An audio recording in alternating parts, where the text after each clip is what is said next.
Hello everyone. Welcome back to the channel. Enjoy the fanfic, and let's begin part 1. Naruto looked around the small village he and Ero Sennin had just entered. Like most of the villages he had been to in Hi no Kuni, Fire Country, the buildings were all made out of a mixture of wood and bricks, and were modeled in a Western style with flat rooftops and square architecture. Most of the buildings were shops that sold various wares and goods, which was obvious when Naruto observed the numerous people that were milling around looking in the windows. It had only been about a week since Naruto had left with Ero Sennin on this training trip, and the two had already been in 2 other cities in Hi no Kuni. So what are we going to be doing here, Ero Sennin? Naruto asked as he looked up at the larger male. Jiraiya was a fairly tall man, standing at about 6 feet 5 inches, making him taller than most of the people in Konoha with the exception of Kakashi. He had white hair that spiked up before going down to about mid-back. It was held in place by a Hidia 8 with 2 horns and the kanji for oil on it. He was wearing a green gi under a red vest and had wooden geta sandals rather than the standard shinobi sandals. Jiraiya looked down at his student and scowled. What have I told you about respecting your elders, Gaki? Naruto shrugged. You'll get my respect when I feel you've earned it. So far all you've done is go to whore houses or peek on women, and I have yet to actually learn anything from you. Jiraiya sighed at his student's rather apathetic attitude. Ever since they had left Konoha, Naruto had changed. He had become a lot more quiet than the loudmouth the Sennin had met during the Chunin exams. In fact, he hadn't spoken more than a few words since they left Konoha. It was like the loudmouth had suddenly vacated the boy's head and this new person took his place. Most of the time Naruto stared at nothing and seemed to be in deep thought. Jiraiya was not sure what was bothering his apprentice but figured that he would find out what was wrong in time. Alright, the Toad Sennin sighed. I have to meet a contact here who has some valuable information for me. After this is done I'll begin training you. How does that sound? Naruto nodded. That's fine.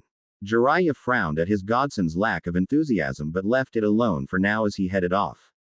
Naruto walked around the town, not really bothering to pay attention to where he was going at the moment. Truth was, he had been thinking a lot, mostly about himself and how he had not really taken his training seriously. When he was in the academy he had been more concerned with playing pranks to get attention, which had seriously hampered his ability to learn. Of course, half of the problem was that by the time he had found a teacher willing to actually teach him rather than try to sabotage his training, Naruto was so far ingrained in his pranking and loudmouth tendencies that it had simply become a habit. He shook his head and sighed. Despite that, it still wasn't an excuse for not bothering to learn when he was able to. Had he actually applied himself to learn what he could, he may have been able to keep Sasuke from leaving the village. There was another of his problems. Sasuke Uchiha had been someone he had considered a brother. He had always thought that even with the small rivalry they had going that they were still friends and always would be. That feeling had been dashed when Sasuke plunged Chidori's into his chest not once but twice. Naruto was no longer sure if he could keep his promise to Sakura by returning the boy, not that it would matter anyways. Naruto was beginning to doubt that Sasuke would ever willingly return, even if Naruto forced him to come back. He doubted Team 7 would ever be the same. Naruto shook his head of the morbid thoughts. Now wasn't the time to be dwelling on such things. Sasuke's defection had opened Naruto's eyes to the reality of his situation. He needed to get stronger. He had to train and try his hardest to become a real shinobi, not the loud brat who could not even bring back someone he considered a brother.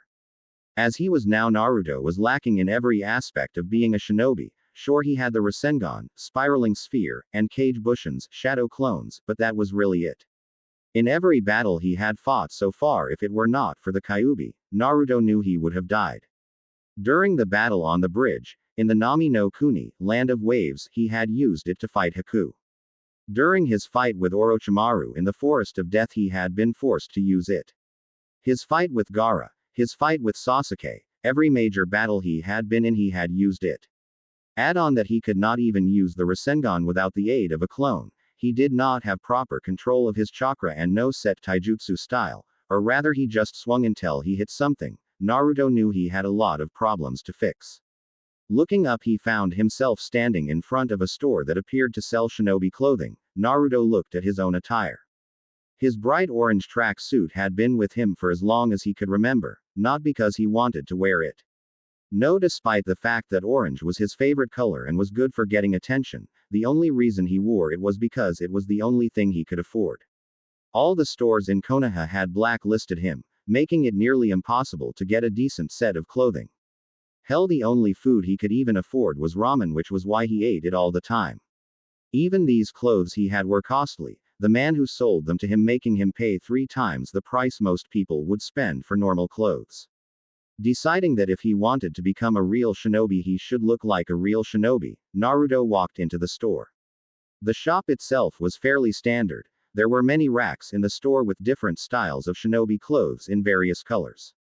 There was also a few areas that sold weapons, most of which were the standard kunai, shuriken, ninja wire and basic sealing scroll.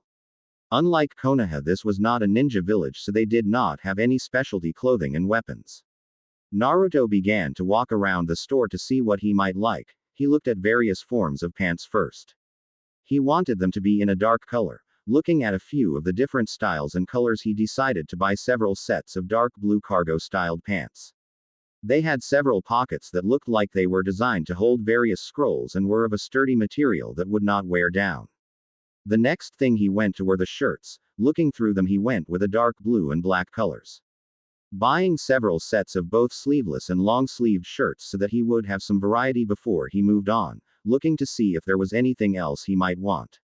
He eventually bought several other things: a pair of black fingerless gloves with metal plates on the back, a pair of black combat boots with steel-toed tips and a sealing scroll so he could carry it all. Walking up to the cash register, which had an old man sitting at it, Naruto set the clothes down.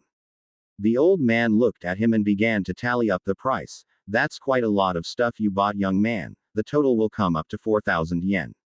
Naruto reached into his pants pocket and pulled out Gama-chan, his frog wallet. Opening it up, he looked to see how much he had. It was not well known, but Naruto was, despite not looking like it, was very stingy when it came to money. Living on the streets and having to be careful where he bought stuff and how much he bought, Naruto had been taught the value of cash. Right now he had 6,500 yen. He would be using about 2/3 of his savings, but in Naruto's eyes it was worth it. Taking out the necessary amount, Naruto gave it to the old man. "Excuse me, but do you have a place I could change?" Naruto asked, using a more respectful voice than he ever had before. "Yes, right over there." The old man pointed to a small changing stall that was somewhat hidden in the corner. "Thanks," Naruto replied, moving over to the stall. "No problem, young man." Naruto went into the stall and changed, opting to go for the sleeveless shirt instead of a long sleeve one right now.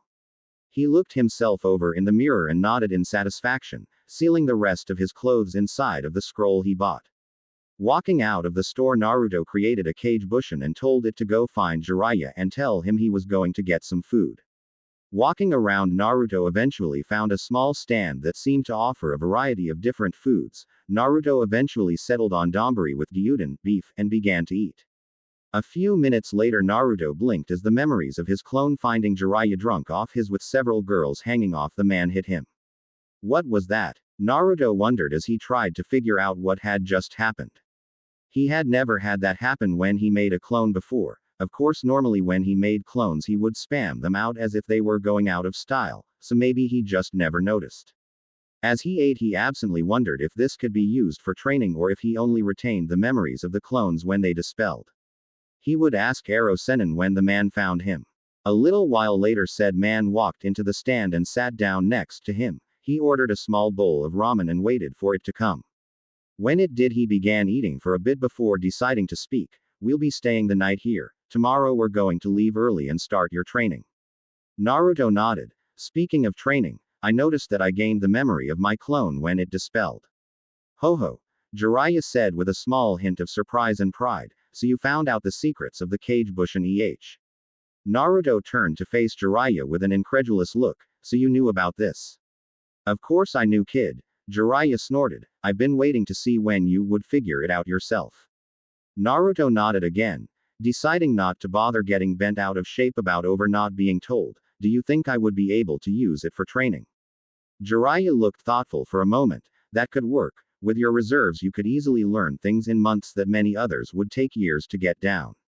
Though I imagine there would be some drawbacks to this method of training." "Like what?" Naruto asked. Jiraiya spent the next hour explaining the drawbacks of using Kage Bushin to train. XXXXXXXXXXXX. 1 month later. Naruto grunted as he came up and did another set of push-ups. He had been going at them for about an hour now and was just about finished. It had been a month since he had learned the Kage Bushin method, and Naruto's training had been progressing far faster than most people could ever hope to. Every day Naruto would create about 200 clones. Half of them would go through the taijutsu kata that Jiraiya was trying to teach him. The style was called Hamingutori no Ken, hummingbird style, and relied on high-speed attacks that were designed to inflict significant damage on the weak spots of the body, such as joints. The other half would work on chakra control, which was easily Naruto's worst subject, with genjutsu being a close second. Naruto had been told by Jiraiya that because of his massive reserves, doing things like genjutsu and medical jutsu would be impossible. However, if he got his control up, Naruto should at the very least be able to dispel high-level genjutsu even if he could not cast them. So his clones would do a mixture of exercises. Most of them would run around on a body of water with several large rocks sticking to different areas of the body while balancing Senbon or Kunai on his fingers. He hoped that he could at least get Anbu-level chakra control by the end of the training trip. While his clones were doing that, Naruto would work on the physical aspect, training his body to withstand high-speed combat. Every morning Naruto would wake up and do his workout. Currently he would do a 15-mile run, 400 push-ups, 400 sit-ups, 200 pull-ups, 1000 squats, 500 kicks and 500 punches. Each week he would add 5 miles and 100 more of each exercise. He had gotten inspiration for the training regimen from his friend Rock Lee, a boy who could only use taijutsu. While Naruto was considered a ninjutsu specialist, he had strong hopes that he could also match Lee and Guy in taijutsu. Finishing his push-ups, Naruto started on his sit-ups. A little ways away, Jiraiya watched his apprentice work with a frown. While he was proud of the boy for pushing himself so hard, he was also worried. Naruto had been doing nothing but training for the entire month they had started. The boy would only stop to eat and sleep. Though Jiraiya was positive the boy was only getting half as much sleep as he should. Jiraiya's original decision to take Naruto on this training trip was to focus on helping him use Kyuubi's chakra, but with the boy had been adamant on learning to fight without it, that Jiraiya had decided to focus on actual shinobi training before going to that. While the blonde had improved a good deal, going from mid-genin to about high chunin level, he would eventually crash if he kept at it. Naruto. Jiraiya called out, "I want you to stop for a second and come here." Naruto looked up and nodded. Finishing his set, he stood and made his way towards Jiraiya. "What do you need, Jiraiya-sensei?" That was another thing that was different about their relationship. Whenever they were training, Naruto would always refer to him as sensei. Of course, once they were finished, it was right back to Ero Sennin, but at least it was progress. "I want to know what's eating you," Jiraiya said, narrowing his eyes as Naruto looked away. "I don't know what you're talking about, sensei," Naruto said, though he still wouldn't make eye contact. "Don't give me that crap," Jiraiya scowled. "You've been quiet ever since we left Konoha. In fact, you haven't been your typical loud-mouthed self since you got out of the hospital. Now that I think about it, I've rarely ever heard you speak more than 2 words unless it was about training. Now spill it or I won't train you anymore." Naruto winced at the obvious threat. For a moment he was silent before he sat down with a sigh. "It's just, I realized just how badly I've handicapped myself all this time. When I was younger, no one would ever teach me anything. I had to learn to read and write on my own because the lady who owned the orphanage said, demons don't deserve to learn how to do human things, and when I went to the academy it was the same way. I thought that since the old man was letting me go there, I would finally be able to learn and show everyone what an awesome ninja I could be if given the chance." Naruto closed his eyes. "That never happened. I was always sent out during important lessons or assignments. When they taught us taijutsu, I was taught incorrect stances. The list for the things they did go on. I eventually decided to stop paying attention. I played pranks so people would notice me. And by the time I found someone who was willing to teach me, it was too late. I didn't care anymore. Sure, I always said I would be Hokage, but I never really worked at it. I want to change that." Jiraiya sighed as he realized what the problem was. He should have known that Sarutobi-sensei would not have been able to protect the boy like he should have. Jiraiya should have been far more adamant more about taking Naruto with him after the Kyuubi's attack. he was sure that a life on the move would have been better than a life of hatred. I suppose I can understand that, Jiraiya said, but you're still going to burn out if you keep this up. I know, Naruto sighed, but I can't help it. I want to become better. I don't want to be considered the dobi, the loser anymore. The Toad Sennin looked at his godson for a long while before smile broke out on his face. All right then, get back to your training and I'll make sure you become the best shinobi in Konoha if not the entire elemental nations. Naruto grinned before running back to his spot where he began exercising again. XXXXXXXXXXXXX. As soon as Naruto and Jiraiya entered the next town, the Toad Sennin immediately turned to Naruto. Listen, I'm going to go and find one of my contacts here so I can look for some information. You can wander around, just stay out of trouble, got it? He asked. Naruto rolled his eyes at the man. I'm not you, Ero-sensei. Jiraiya rolled his eyes at the new nickname. Apparently Naruto had decided that because Jiraiya had earned his respect he would give him the sensei title. Of course he later told the man that because he was still a pervert he would not be removing the Ero part anytime soon. I'll be fine, I'll just go and see if this place has any ramen, maybe do some training afterwards. Whatever, brat, Jiraiya stated as he ran off. Naruto, having been with the pervert for the last month, recognized that the man was heading towards the red lights district. Informant Mai, Naruto mumbled as he began walking around town.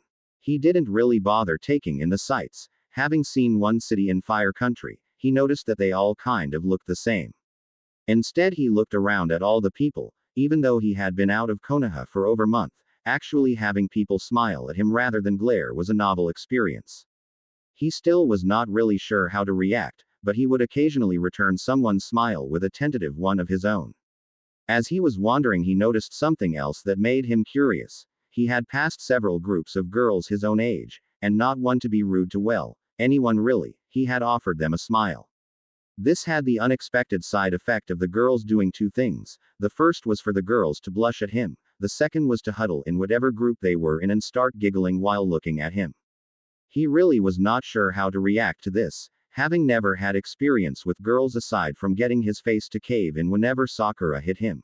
He had not even touched a member of the opposite before. He did not count Tsunade Ba-chan, Shizune-chan or Yamane-chan, at least not without bodily harm done to him.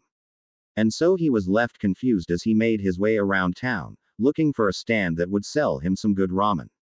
After several minutes of searching, he finally found a stand that looked promising. He walked in and sat down at one of the stools. At the sound of his entrance the chef turned around and spotted him. What'll you have, kid? Naruto frowned as he looked over the menu. I'll have 5 orders of your miso ramen, 4 orders of your chicken ramen and 2 orders of your beef ramen to start. The man behind the counter just looked at him for a second, wondering if this kid had some kind of mental deficiency. Are you sure you can eat that much, kid? He asked. Naruto looked at him with his newly created, do you know who you're talking to?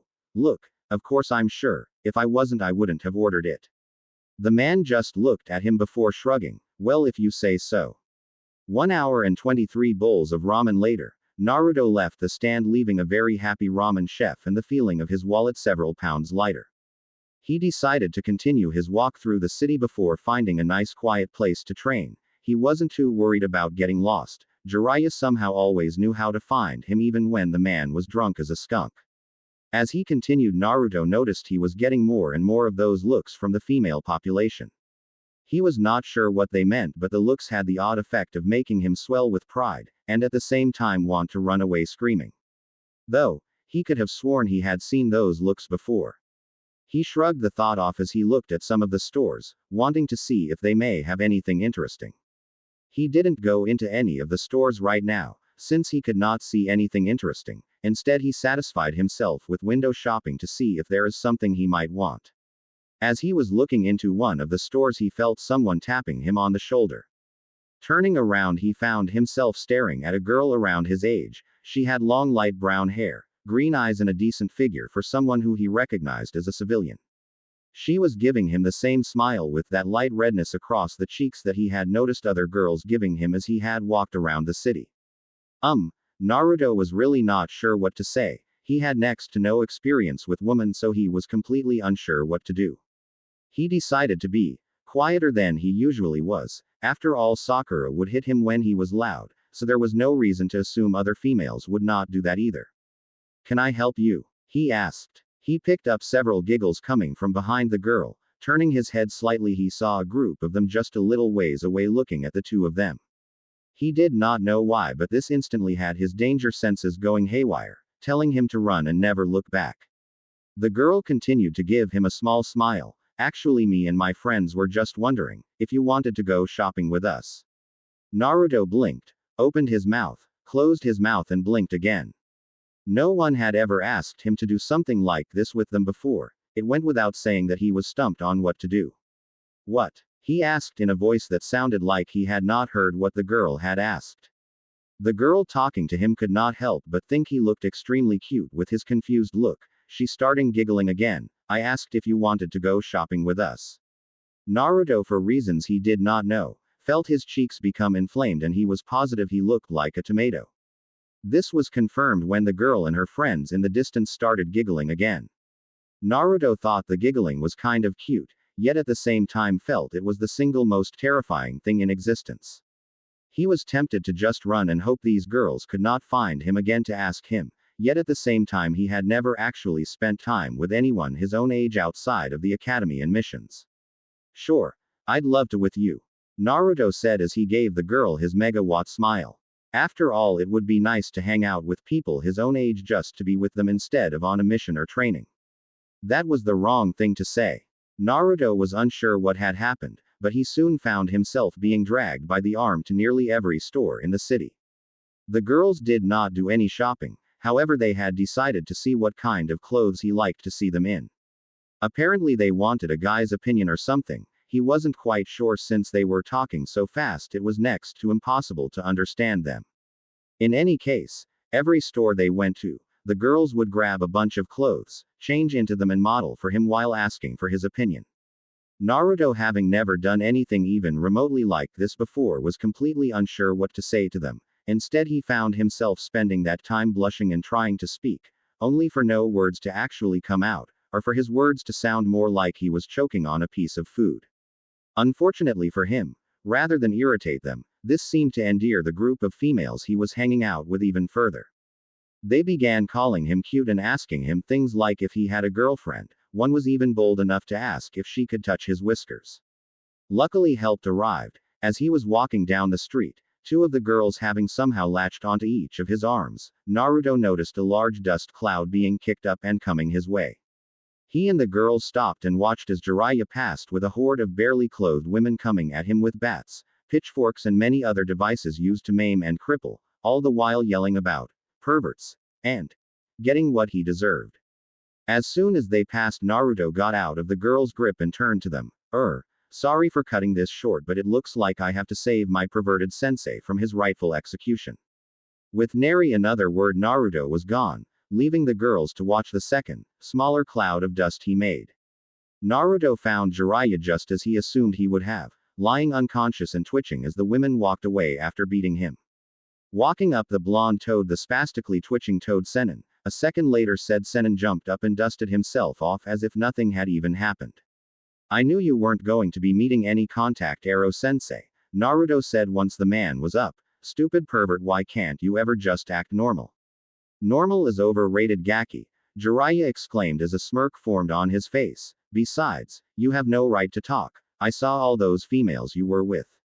I have to say I'm quite impressed. His smirk turned into a lecherous grin as he saw Naruto's face turn beet red. It's not like that, you goddamn pervert, Naruto shouted, pointing a finger at his sensei. They asked me to go shopping with them, and I was just trying to be nice. Oh ho, so they came on to you, Jiraiya wiped away a fake tear. My student is growing up so fast, to have women asking him to spend with them. Shut up. Shut up, shut up, shut up, Naruto shouted, covering his ears. Now don't be like that, Gaki, Jiraiya said with a grin. It's quite impressive what you did. In fact, I'm so impressed that I'm going to give you some tips on how to please women. As the two went to the hotel Jiraiya had rented before deciding to do his research, Naruto was forced to listen to his sensei giving him tips on how to please a woman. He tried not to listen to the man, knowing that all he was talking about was some perverted crap that he did not want to know. However, he somehow found himself listening anyways. Half of it he didn't even understand, having been sent out of class during the education course he did not actually know about. Even his infamous Oroki no Jutsu, sexy jutsu, was merely the byproduct of having seen the front cover of Ika Ika when he caught Oji-san reading it several times. Jiraiya had finished talking by the time they reached their room, and Naruto, being Naruto, used his way with words to form a comprehensible and well thought out sentence after listening. What the hell are you talking about, Ero-sensei? What in the hell is a? Is that like a cat? 'Cause I seriously hate cats. Naruto shivered as he remembered his horrendous times with Tora. Jiraiya looked at Naruto as if he had sprouted wings and grown several tails. Are you telling me you've never heard that word? Shouldn't you know this stuff? Kami, I thought they would have taught at least a little education in the academy. Naruto blinked. I think they did mention something about it once. He frowned as he tried to remember if they had a class on that. And you didn't listen? Jiraiya asked, sounding for all the world frustrated. The kid had been getting a lot better at being a ninja. He acted smarter too. Jiraiya was sure the boy was not as dumb as he acted, or used to act to a certain extent. But about other things he was still an idiot about. Naruto looked down at his feet. Well, I would have, but I didn't have Iruka as a teacher back then. They sent me out, telling me that because of my pranks the other day I didn't deserve to know about this. Jiraiya found himself frowning. He had learned a while ago that because many of the teachers had been biased against Naruto due to the fox, that they would often send him out during important lessons in class. It was part of the reason Naruto had next to no knowledge about being a shinobi. What about your Oroki no Jutsu? Jiraiya asked. How did you come up with that if you had no knowledge of education? Oh, that, Naruto said in a dismissive tone. I saw Oji-san reading that perverted book of yours and saw the cover. I got the idea from that. But the girl in the front cover isn't, Jiraiya said. Naruto tilted his head to the side. Neither is mine. What do you think that smoke covering is for? Jiraiya found himself feeling stupid as he heard that. He had assumed that the smoke covering had been used to tantalize the person Naruto used it on into wanting more. Apparently, from what Naruto was saying, that was not the case, and the only reason the smoke was there was because Naruto did not know enough about female anatomy to actually create those parts. This meant that his apprentice knew next to nothing about, or the opposite. It was both fortunate and unfortunate that Naruto happened to be with a man who made his living off of books that were little better than. Alright, Naruto, Jiraiya said as he pulled out his first edition of Ika Ika Volume 1. I'm going to be teaching you all you need to know about women. As soon as Naruto saw the little orange book, he knew he had to escape. He shot towards the window, hoping to make a quick exit. However, Jiraiya was far faster than he was. Before the blonde even knew what was happening, he found himself being tied to a chair and trying not to stare or listen to his sensei as he talked about and used his perverted book as a reference. His screams and pleas could be heard all throughout the night. The next day found Naruto at the library, looking up knowledge on females, and he had been forced to listen to his damn sensei for more than half of the night. Now he felt like he had been scarred for life. However, the Toad Sennin's talk had also made him curious. Jiraiya had told him a lot, but he also felt that the man had left a lot out. After all, he had only focused on the perverted parts about. So here Naruto was, along with several clones, reading books on human anatomy, the reproductive system, and intimate relationships in general. He had even gotten a few romance novels, hoping it would help him understand more about women and relationships with the opposite in general. After all, there was no way he was going to let his sensei corrupt him with his perverted ways. XXXXXXXXXXXXX.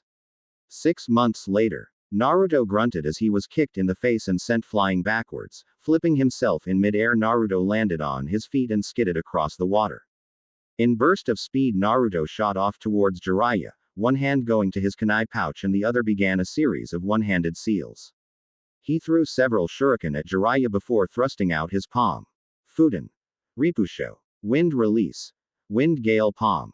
The shuriken, which had already been going forward at high speed, soon became a nothing more than a streak of silver as they head for Jiraiya. The Toad Sennin jumped out of the way, knowing how dangerous Naruto was when he used his wind element for anything. However, Naruto knew his sensei would dodge. After all, Jiraiya was not a cage-level shinobi for nothing and had in fact counted on him dodging. Naruto put in a small but intense burst of highly concentrated chakra into his legs, literally disappearing and reappearing right in front of Jiraiya. The blonde shinobi aimed a punch at his sensei's solar plexus. Jiraiya swatted it to the side and downward in the hopes of knocking Naruto off balance. No such luck as Naruto went down and pushed himself into a handstand, launching a kick that managed to hit Jiraiya in the face and make the man stumble back. Pushing himself into a flip, Naruto went for an axe kick to Jiraiya's collarbone. Jiraiya put up both arms to guard and immediately regretted it as he was forced to a knee. Goddamn Gaki and his stupid strength training. Jiraiya grabbed onto Naruto's legs with both hands and was about to flip the boy over. However, Naruto used his other leg to jump up and over Jiraiya, using the man's grip to keep himself balanced, and launched a kick to the white-haired man's face. Jiraiya was forced to let go of Naruto's leg as he tilted his head to the side and dodged the kick. He turned around and managed to kick Naruto in the chest on the blonde's way down, said boy moving with the blow and going into a series of flips as he jumped away to gain some distance. Jiraiya took out a kunai and threw it at the blonde, going through a few hand seals as he shouted. Ninpu. Kunai Kage Bushin no Jutsu. Ninja Art. Kunai Shadow Clone Jutsu. One kunai multiplied into 24 kunai as they all headed straight for Naruto. Said blonde just looked at them with a smirk. Going through a few of his own hand seals before Naruto called out his jutsu. Sweden. Sujinheki. Water release. Water encampment wall. A large wall of water formed around Naruto, blocking the kunai. Once Naruto heard the popping of kunai being dispelled and he went through several more hand seals. Sweden. Saryuden no Jutsu. Water release. Water dragon jutsu. The wall of water soon began to swirl around Naruto, before taking the shape of a 60-foot water dragon with glowing yellow eyes. As soon as it did, Naruto created a cage bushin seamlessly and had it go through a few hand seals as the water dragon launched itself towards Jiraiya. Fuden. Rinkuden. Wind release. Wind bullet. The clone smashed a fist into its stomach and shot a large ball of compressed wind out of its mouth. It went straight for the water dragon. The water dragon's power and speed were soon increased as the Rinkuden merged with it as it headed towards Jiraiya, said Sennin, swearing enough to make a sailor blush as he jumped out of the way. The water dragon made slammed into the water with a loud crash. Water erupted everywhere, looking something akin to a large explosion.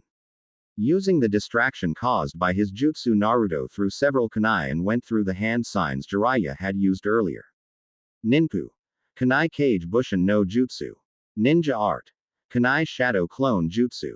One kunai became 41 kunai as they headed for the still airborne Jiraiya. Noticing the kunai, the Toad Sennin went through his own hand seals to counter. Ninpu. Hari Jizu. Ninja Art. Underworld Guardian Spikes. Jiraiya's hair wrapped around his body and became hard as steel as it deflected the kunai. When all the kunai were gone, Jiraiya whipped his still long hair around and called out another jutsu. Ninpu. K Senbon. Ninja Art. Hair Senbon. Several hardened needles of hair were launched at Naruto, who took out 2 kunai. Spinning them by the rings, he went into his taijutsu stance with both kunai held in a cross guard.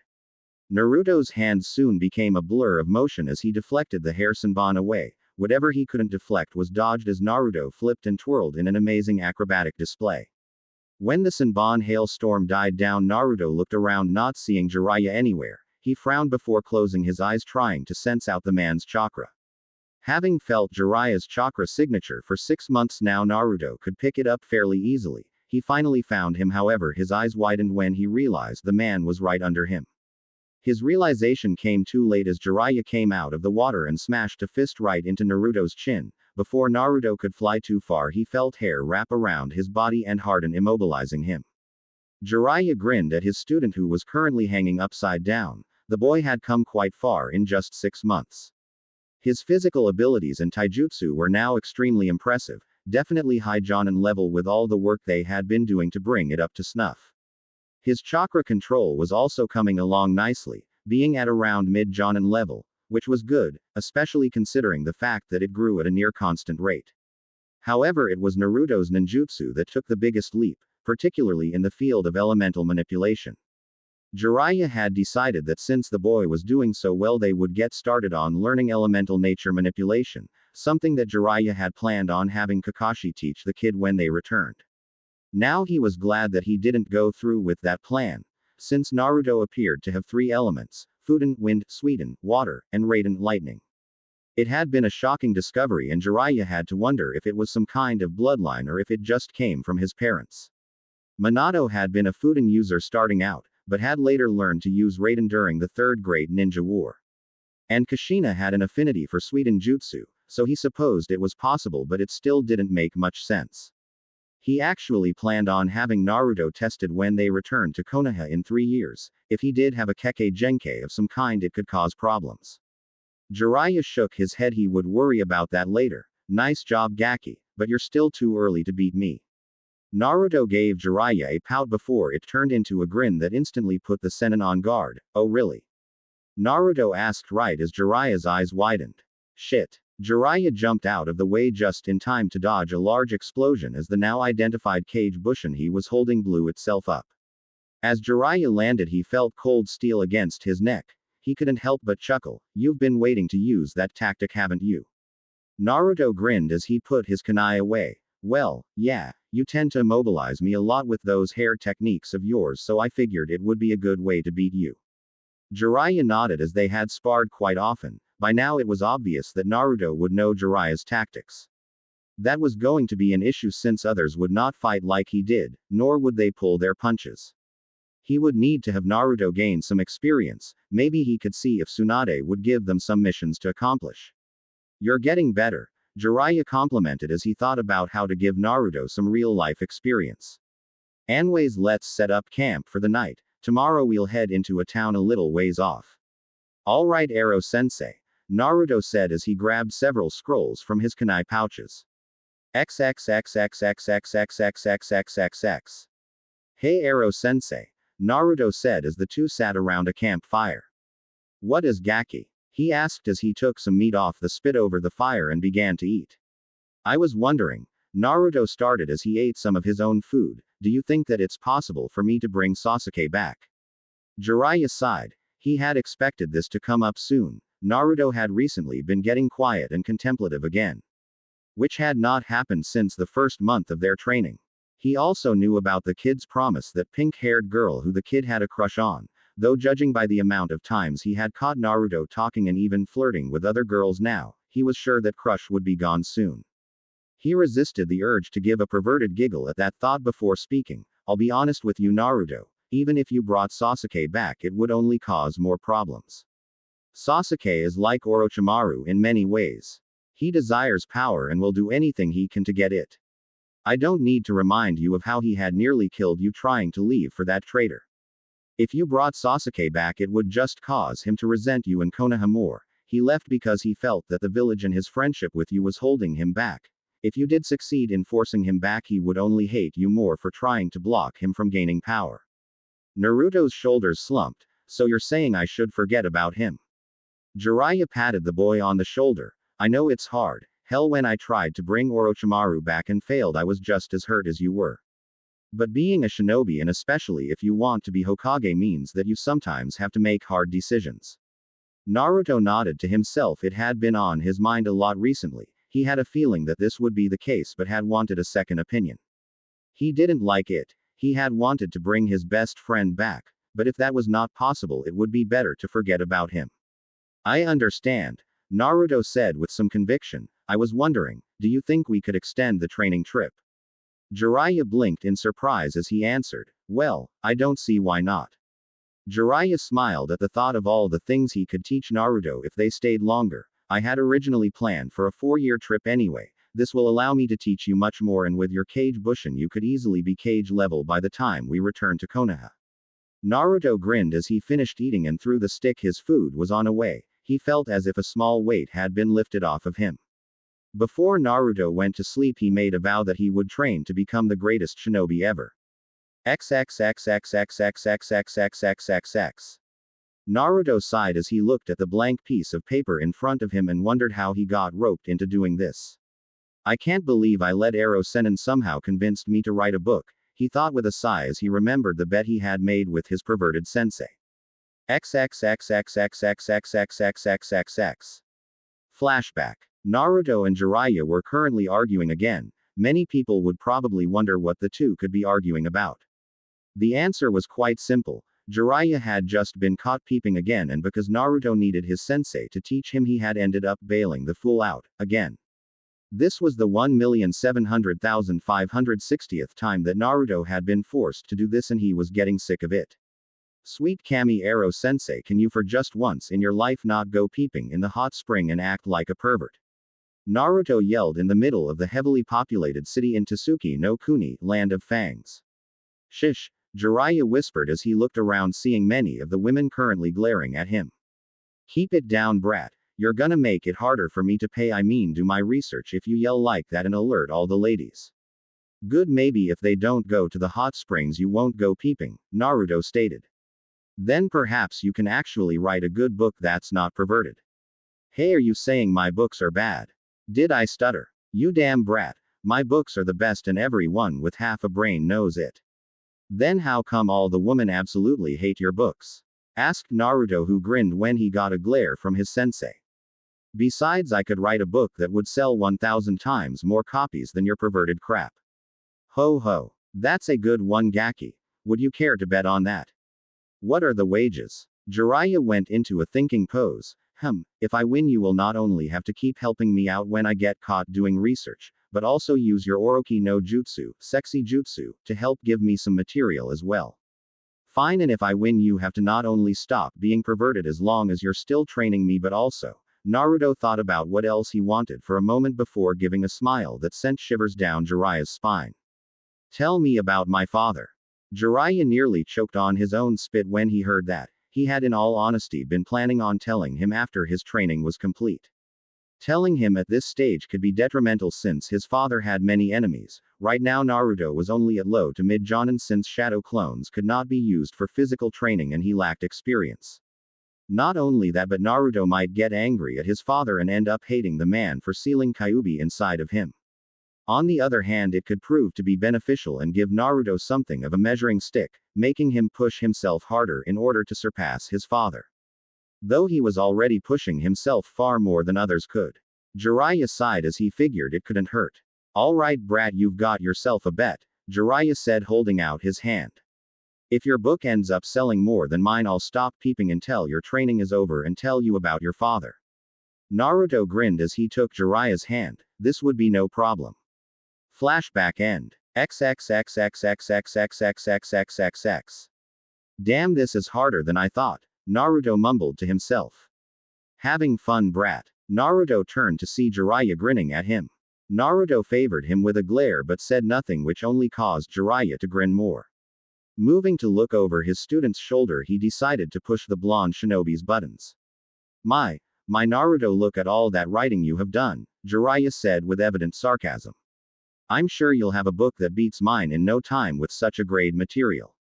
Shut up, Naruto growled. Not as easy as it looks, is it? Asked Jiraiya in a taunting tone. Naruto abruptly stood up and left, not looking back as he heard his sensei laughing. XXXXXXXXXXXXX. Naruto sighed as he slammed the now empty bottle of sake on the table before ordering another. Sake had become something he found he enjoyed drinking, especially since he couldn't get drunk and just enjoy its taste thanks to the Kyuubi. Hey there, handsome, do you mind if I join you? Naruto looked up to see a woman standing in front of him. She was about 5 feet 6 inches and wearing a red and black kimono. She had a fairly nice hourglass figure with nice curves and firm round. She had black hair and emerald green eyes as well as pale milky skin. All in all, Naruto found the woman to be very beautiful. Naruto grinned at her, pleased with the small compliment she had given him. He had of course been called handsome before by other women he had interacted with, but it was still good to hear. Naruto had changed a lot since leaving a year ago. At 13 years old, he now stood at a height of 5 feet 7 inches, having hit a rather spontaneous growth spurt about 6 months ago, about a month after he and Jiraiya left on this training trip. His body was also more defined. Even with the civilian clothing he was currently wearing, it was rather easy to see the strain denoting to his well-defined pectoral muscles, abdominal muscles and arms. His face had chiseled out as well, having lost most of his baby fat with his harsh training, giving it a masculine look. Add on the whiskers and he had what many girls had described as roguish good looks mixed in with feral appeal. How could I possibly refuse such a beautiful woman's company? Naruto asked rhetorically with a charming smile. The woman smiled at him as he ordered a drink for her while she sat down. Thank you, it's hard to find good company these days, she said, looking around at the various tables. Naruto looked around too and realized what she meant. Everywhere he looked, men were eyeing her with lust. I see what you mean, he started before giving her a sly look. Though I do hope that you're not just using me as a shield, Naruto affected a mock-hurt expression. The woman giggled slightly. Of course not, she started before pausing in thought. Well, not completely. You seem like decent company. I'm quite good at detecting gentlemen who would actually be able to hold a conversation without looking below my face. That seems like quite a talent to have, Naruto said as he favored her with his patented, foxy grin. A beautiful woman such as yourself must be used to sensing perverts rather easily. Naruto and the young woman talked for about an hour. Mostly he would ask her questions about herself while regaling her with the things he had seen on his travels, being careful to leave out his status as a ninja. He learned her name was Aiko Miyake, and much to his surprise she lived in Yuki no Kuni, Snow Country, one of the countries he had saved, which was now called Haru no Kuni, Spring Country. She was apparently here on business, working as a trader for some of Haru's technology, which Naruto knew was more advanced than anything else in the elemental countries. Naruto would also throw in the occasional subtle compliment that made the young woman blush. He was quite pleased with himself for that accomplishment. Since his first encounter with that group of girls a little over 6 months ago, Naruto had made an effort to get better at speaking with women. He would never go to Jiraiya for advice, of course. After that night where the Sennin had tried to teach him, Naruto had been scarred for life. However, he had read up on intimate and relations, as well as books that talked about girls in general and several romance novels. He never really liked them but felt they helped. As he continued meeting different women in the elemental nations, Naruto found himself actually enjoying spending time and flirting with various women. He could at least partially understand Ero-sensei's obsession with them, even if he felt the man took it too far with his peeping. Aiko herself was pleased that Naruto was actually listened to her. She found herself blushing many times as Naruto used his charm and gave her subtle compliments, and not just about her figure. It was definitely a pleasant change to people either putting her down for doing what some considered a man's job or only trying to get in her pants.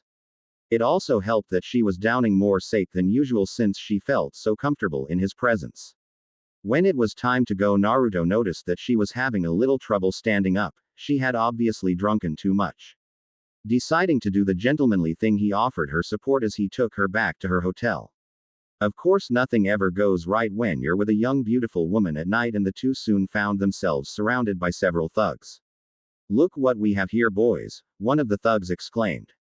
That's quite the woman you have there, boy. Too much woman for a scrawny thing like you, another commented. Just hand over the woman and all your valuables and we may let you leave, the one on his right stated as he pulled out a knife. Aiko, while drunk, was sober enough to realize the danger she was in and pressed herself against Naruto. Naruto just sighed. What was it with all thugs being arrogant fools? Deciding to be quick, he created a shadow clone to keep Aiko standing while he launched himself at the thugs. He appeared right in front of the first thug and hit him square in the solar plexus with enough force to send him flying down the road, breaking a few ribs in the process. The other thugs looked in surprise before it turned to anger and they charged him. The one with the knife tried to stab him, but Naruto deftly moved out the way and grabbed the man's arm, hitting it right where the elbow joint was, breaking it. Ignoring the man's scream of pain, he spun 180 degrees and launched snap kick at the other man's left kneecap, breaking that before hitting the man in the neck, knocking him unconscious. When that was done, he moved over to the young woman who was looking at him with something akin to awe, respect, and lust. Are you all right? Naruto asked as he walked up to the woman. Of course I am, thanks to you, she purred out as she grabbed his arm and pressed it into the valley of her. Naruto tried hard to ignore that as he walked to the hotel. She gave him directions to and walked her to her room. Thank you for escorting me, Naruto-kun, Aiko said. Naruto grinned as he scratched the back of his head. It was nothing really, I was just doing the right thing. Aiko gave him a coy and seductive smile as she leaned into him, wrapping her arms around his neck and pulling him close. I think such behavior deserves a reward, she said. Naruto shivered as her breath hit his lips and found himself getting rather stiff in his lower region. What kind of His question was cut off. Aiko pressed her lips against his. For several seconds Naruto found himself frozen stiff. While he had kissed women before, it was always him to initiate it. Thankfully instincts began to take over as he started kissing back. As Aiko moaned into the kiss, Naruto licked her lips asking permission to enter. When she opened her mouth to grant him entrance and he tentatively probed her mouth. Wrapping his arms around Aiko, he became more emboldened as she moaned into his kiss. Naruto soon found himself in Aiko's room, pressing the beautiful young woman against the wall as their kissing became more impassioned. Aiko moaned as Naruto brought his mouth away from hers and began to lick, nip and bite her neck. The young woman began to pant as she grabbed fistfuls of his hair and started to grind herself against Naruto's increasing bulge. It wasn't long after that they found themselves on her bed, where both of them eventually lost their clothes. Not that either cared at this point, as passion and lust had taken an inexplicable hold over the pair. Naruto had one last thought before he completely succumbed to his growing lust. Thank Kami, I learned an anti-pregnancy jutsu from that medical book. XXXXXXXXXXXXX. Naruto held in a groan as the light from the window hit his eyes. Opening them slowly, he realized that he was in an unfamiliar room. He nearly panicked before he started to think rationally. Last night was fairly hazy and the last thing he remembered was escorting Aiko to her apartment. It was then he heard a content sigh and felt something trying to burrow its way deeper into his well-muscled chest. Looking down, he saw a mop of messy black hair. That's when he remembered last night. He couldn't help but blush at remember what had happened. After Aiko had kissed him, they had found themselves giving into the feelings of passion. He remembered having with the young woman for 4 hours straight before they had pretty much passed out in her bed, as well as all the positions they had done it in. Naruto was actually surprised with himself, not just the fact that he had been deflowered, but also that he had lasted so long, though he was also quite proud of himself. The blonde had been curious about for a while. Ever since he created his Orochi no Jutsu actually, and when he left to go on the training trip, he had decided that this was his chance to learn. Of course he didn't want to go to Jiraiya knowing the pervert would completely corrupt him, so he did the only thing he could. He picked up multiple books and read. One of the things he read was that most men do not last long, especially their first time. Though Naruto always did have high stamina, so maybe it was just brought over to his drive. He heard a groan as Aiko stirred in his arms before lifting her head up and rubbing her eyes. Good morning, Aiko-chan. Naruto said, hoping that he would not get beaten for what happened. Sometimes women could become violent and she had been drunk, so she might not even remember last night. Aiko looked at him and for a moment Naruto was afraid he was going to be on the receiving end of the female fist of fury. However, she just gave him a saucy smile. Good morning to you too, Naruto-kun. I hope you enjoyed last night. Naruto gave an internal sigh of relief as he grinned at her. I had a very good time last night. I hope that you enjoyed it as well. Naruto's answer was a steaming kiss on the lips, which soon turned into a small makeout session. It lasted for a while before Naruto realized he had to go or Jiraiya might start searching for him, and the last thing he needed was that pervert to see this. Deciding to thank her for the amazing night, he had several clones clean her sheets while he cooked her breakfast. The breakfast itself was fairly simple: eggs, bacon and French toast with a side of orange juice. Aiko, however, loved it, stating that it was the most delicious breakfast she ever had. One of the things Naruto had learned recently was how to cook. He found it was something he loved doing and was really good at blending spices and food. What he would consider a normal meal for him was apparently something that tasted like Kami had blessed it for others. When breakfast was over, Naruto thanked her again and gave her another intimate kiss before making his way to his own hotel. When Naruto got in, he noticed that Jiraiya was passed out on his futon, and several sake bottles littered the floor. Naruto, however, ignored this as he went to his blank sheets of paper and began writing. Last night had strangely enough done wonders to clear his head. He found that he had several ideas for a story and so he began writing. He idly wondered if having was the cause of his clear mind or if it was something else. Humming a little tune, he began to write. When the war of the beasts brings about the world's end, the goddess descends from the sky. Wings of light and dark spread afar. She guides us to bliss, her gift everlasting. XXXXXXXXXXXXXX. 2 months later. I can't believe, Jiraiya mumbled as he cried anime tears. Believe it, Ero-sensei. You lost, Naruto stated with a shit-eating grin. But, no buts. Naruto wagged his finger at the depressed Toad Sage. Naruto's book had just been published a little over a week ago. Naruto had titled it Loveless and brought it to Jiraiya's publisher. After looking at what Naruto had written, the publisher had decided to put the book on the market. The results had shocked both Jiraiya and Naruto. Within the first few days, the book had swept across the elemental nations by storm, beating out all three Ika books in sales, and was still getting more popular. Jiraiya looked at the sales his student's book got and couldn't help but feel depressed. Naruto's book had earned a higher sales rate than his own books. Not only that, but there was not one mention of smutty goodness in it. It was inconceivable, impossible, and yet here it was right in front of him. Come on, you pervy old man, a deal's a deal. Jiraiya looked at him before he grumbled about never betting against blonde gakis who are too talented for their own good again as he handed him a scroll. Naruto looked at the scroll before looking back at Jiraiya with an eyebrow raised in question. It's from your father. In case something ever happened to him, I was told to give this to you when I felt you were ready, Jiraiya explained. That was all Naruto needed as he opened the scroll and began to read its contents. After the first few sentences, Naruto's emotions started to slip. His lips quivered and tears ran down his eyes as what he had suspected for a while now was confirmed. He didn't know whether to be happy, sad, angry, or elated. Jiraiya watched his student's face flash through various emotions and became worried when the blonde's face became blank. It was the look Naruto would get when they were sparring and showed none of what he was feeling.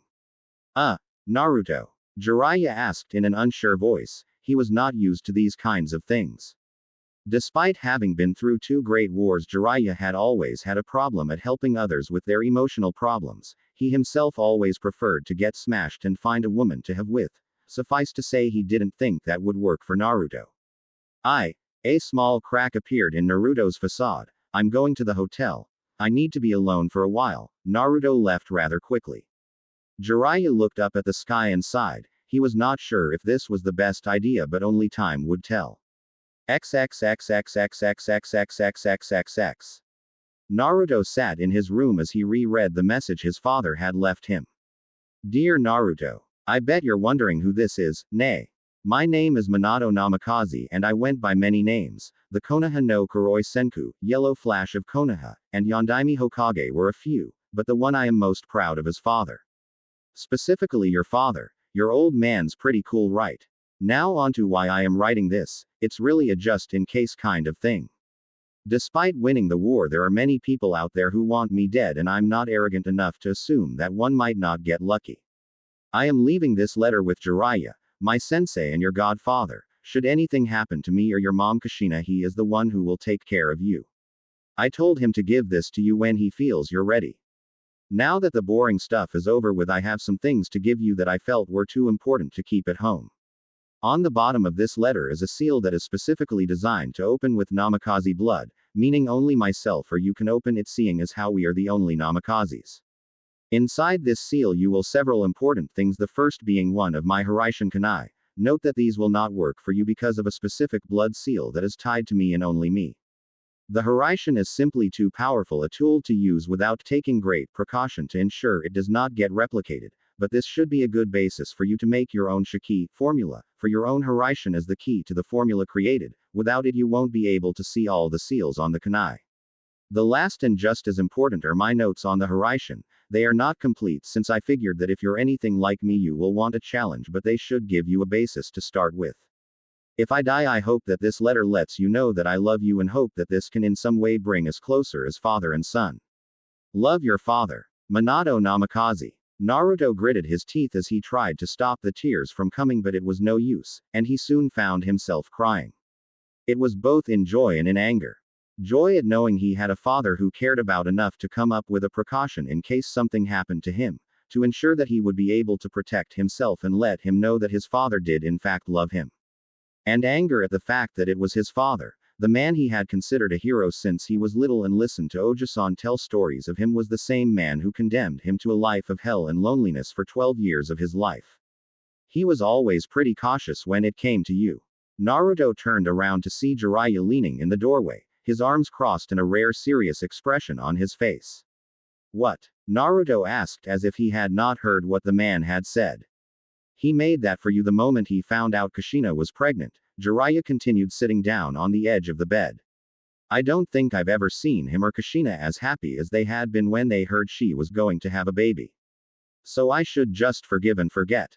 Naruto asked in a low voice. Just move on like that because he was happy I was being born. I've lived in loneliness and pain for 12 years of my life because my own father sealed a giant 9-tailed demon fox in my gut. Maybe you can forgive something like that so easily, but I can't, Godfather.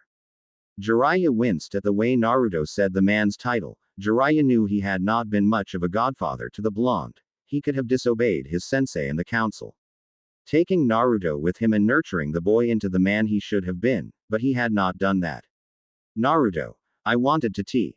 And where were you? Naruto accused, having cut off Jiraiya's speech. You were supposed to take care of me should anything happen to my parents.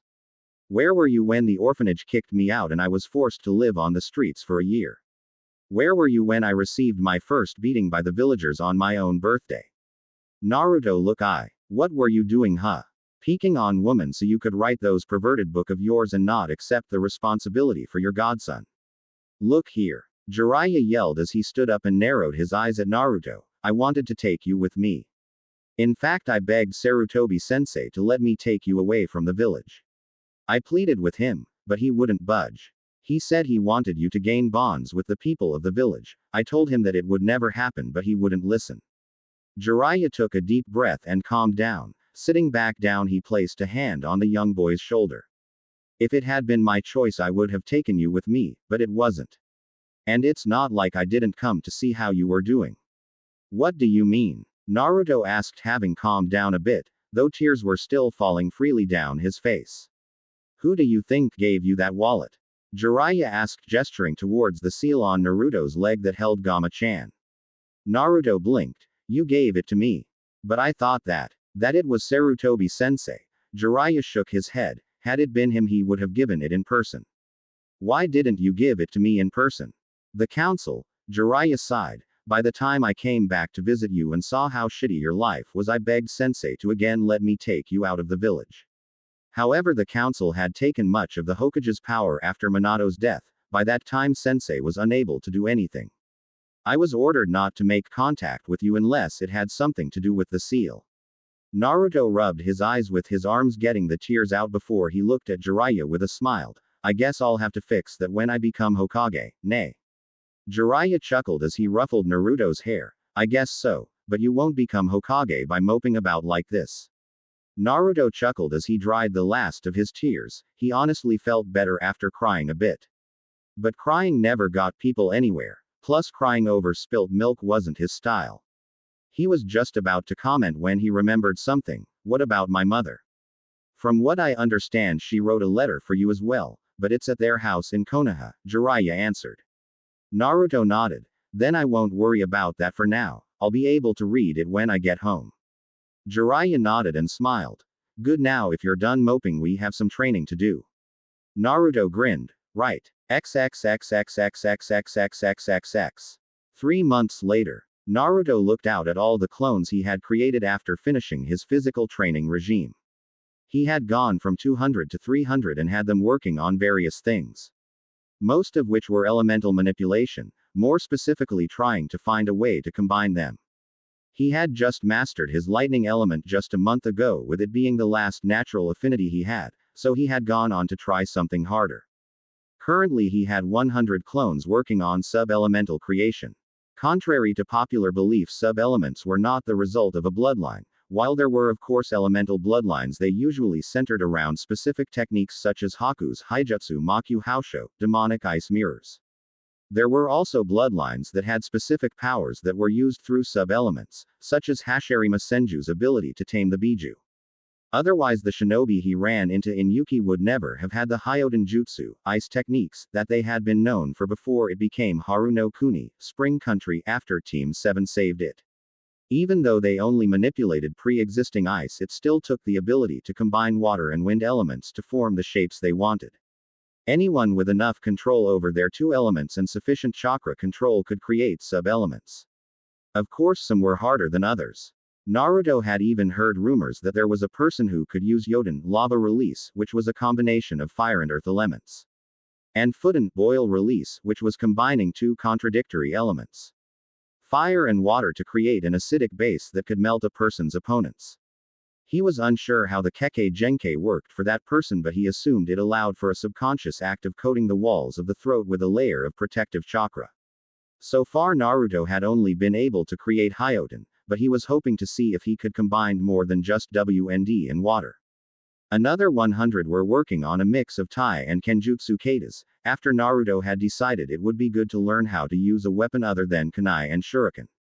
Despite not having any style to go off of right now, Jiraiya had told him he was pretty good with a sword.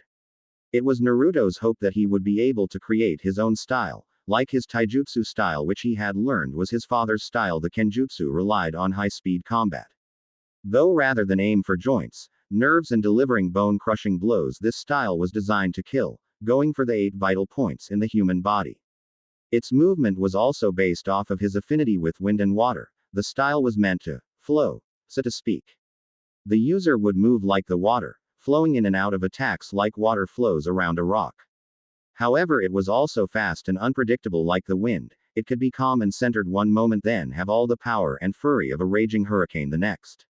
Right now the sword he was using was one he had custom made when he and Jiraiya had gone to Tetsu no Kuni, Iron Country, a country which had been considered autonomous for many years and was well known for their powerful samurai force.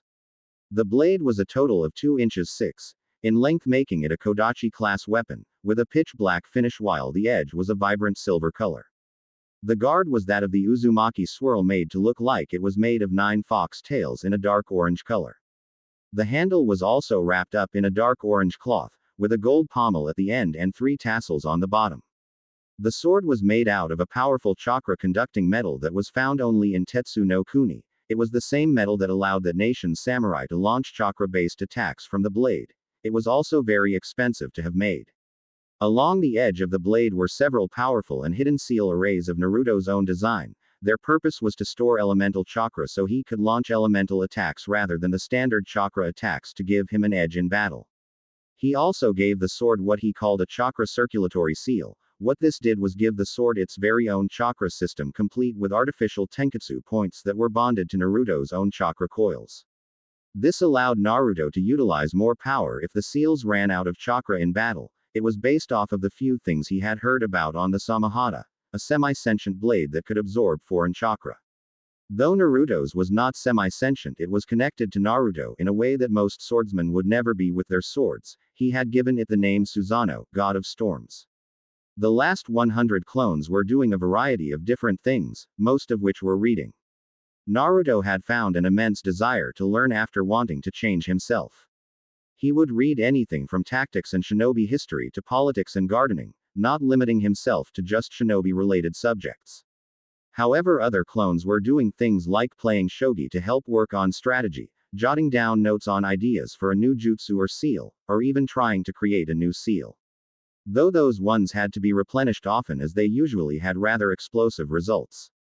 Naruto turned his attention back to the notes in his hand. It was the one thing he had continued to have troubles with and the one thing he refused to use Kage Bushin to help recreate at all. Of course, it was also a very linear technique, so creating a bunch of clones would be next to useless for this jutsu. It was the one thing that he was striving to recreate, the prized jutsu that had made his father feared throughout the elemental nations and earned him his title. The Flying Thunder God, or Hiraishin. Unfortunately for Naruto, his father had left very few notes on just what exactly the Hiraishin was. The notes were vague, adhering to describing what the jutsu did but not tell him much on how it was created. What he did know was that through the means of a Shiki formula, and the use of his father's infamous tri-prong kunai, Minato was able to utilize a space-time ninjutsu that allowed instantaneous teleportation. Naruto assumed the principle behind the technique was similar to the Kuchio's no jutsu, summoning jutsu, in that it revolved around space-time manipulation. So far Naruto had only made a minuscule amount of progress in the jutsu, since he had nothing to go off of except a description on what it did and the kunai with the Shiki, though he was using a summoning array to start as a basis. Hey Naruto, it's time to pack up. Naruto looked up to see Jiraiya waving at him. Standing up, he made his way over to his sensei. We're leaving. Naruto asked as he created a cage bushin and dispelled it, letting his other clones know to dispel themselves in groups of 10 every 5 minutes. Yep. Jiraiya said with a smirk, it's been about a year and I think the only thing you're really missing is experience. Naruto blinked, so we're going somewhere I can gain experience. Jiraiya looked at him and grinned, not us, you. Jiraiya had sent a message a while ago about giving Naruto a long-term mission to help him gain experience and he had just received a reply. Kiri, Mist, was apparently still locked in a civil war with Kekkei Genkai on one side and the Mizukage on the other. Mei Terumi, the apparent leader of the bloodline side, had petitioned Konoha for help, hoping that their love of bloodlines would give her some support. Normally Konoha had a policy of non-aggression and keeping out of international affairs that did not involve them. However, with Jiraiya's recommendation that Naruto needed to experience some things, Tsunade had hesitantly given this mission. Me? Naruto asked in confusion. He was unsure what Jiraiya meant by that. Where will you be? I have some business to take care. Tsunade assigned me a covert operation to gather info on the different hidden villages to see which ones are a threat to Konoha and find out more on Akatsuki. It will be easier for me to sneak around without you. No offense, but while you're a damn good fighter, you can't speak for shit. Hey. Naruto pouted, puffing up his cheeks comically. I was able to paint the Hokage monument in broad daylight and not get caught until I was done. I think that shows how skilled I am. Jiraiya chuckled. True, but this is not Konoha I'll be going to. Many of these places are most likely not friendly and a few may kill you for who you look like.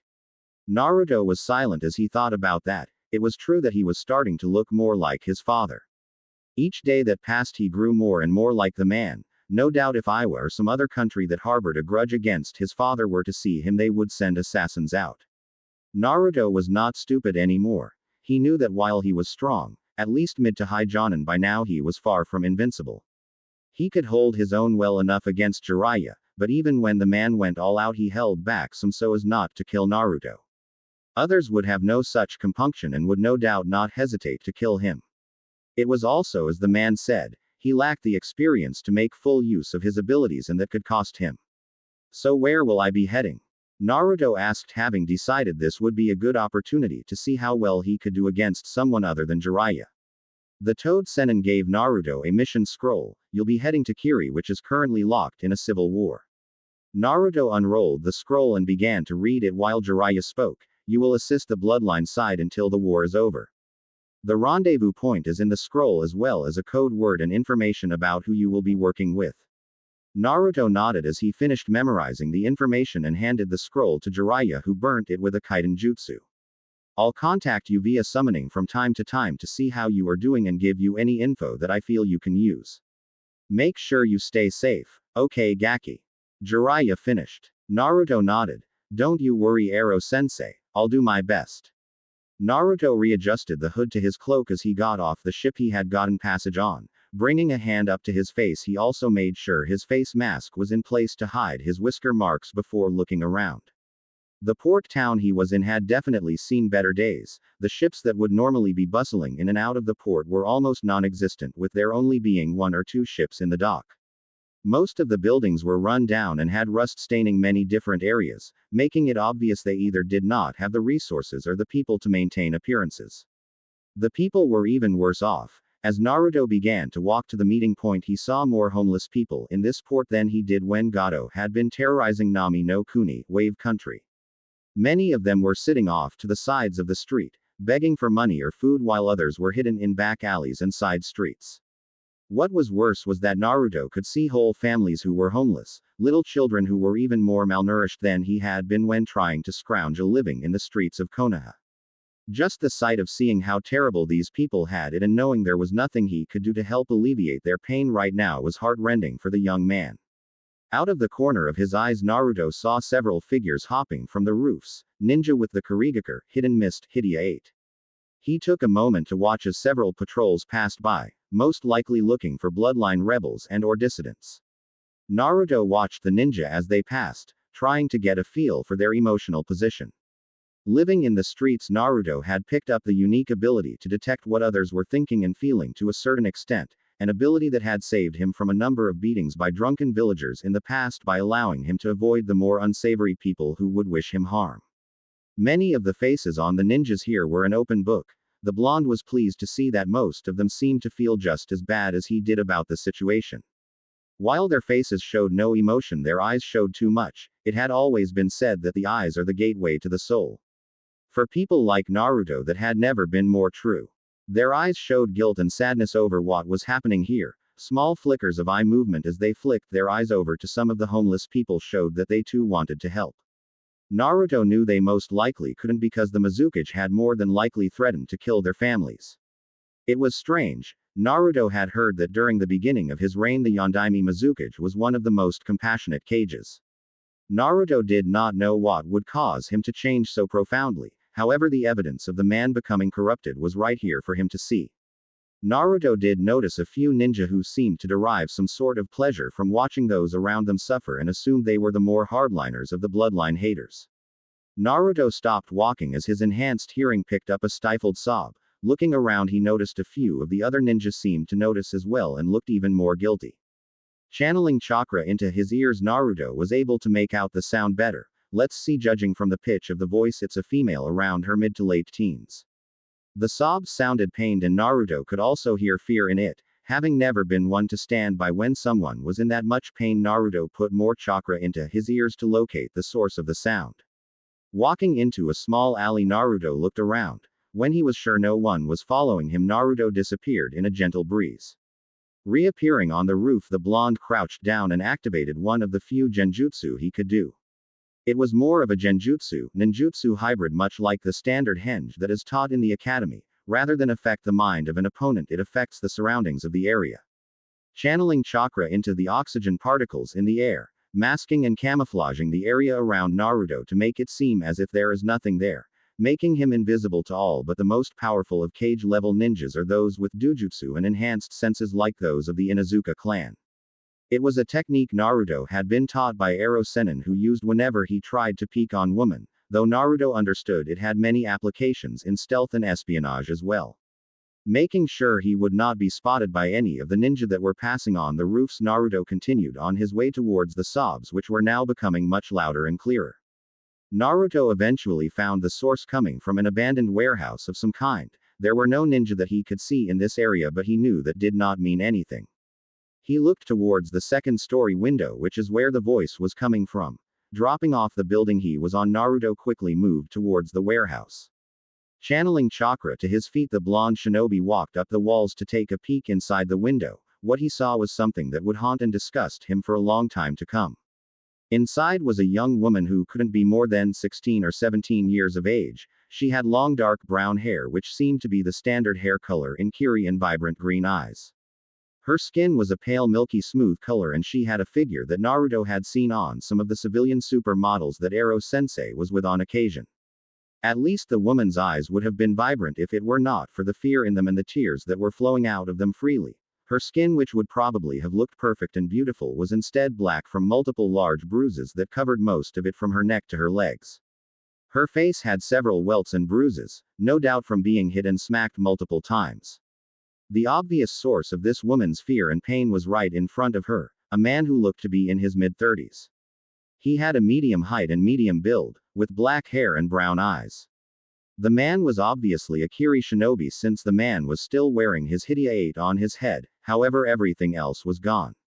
The man was completely and currently in the process of raping the young woman. Judging from the bruising on her, some of which looked several days old, this was not the first time he had done so. Naruto's blood began to boil as he gnashed his teeth together hard enough that the coppery and tangy taste of blood came to the blonde as his gums began to bleed. Naruto had always held a deep-seated respect for women that sometimes bordered on worship. He was not sure what it was about them that made him feel this way, but it was part of the reason he had never raised his hand to Sakura when she would hit him. Sure, Naruto was not a virgin anymore and had in fact slept with several girls in the past year, but he would never do anything unless the woman he was with wanted to. To see some man, no, a monster, doing something like this to an innocent young woman was nearly enough to send him on a killing spree of every shinobi in this village. Closing his eyes, Naruto quickly reined in the impulse and took several deep breaths. Even if he tried to, he would not be strong enough to defeat an entire town of ninja.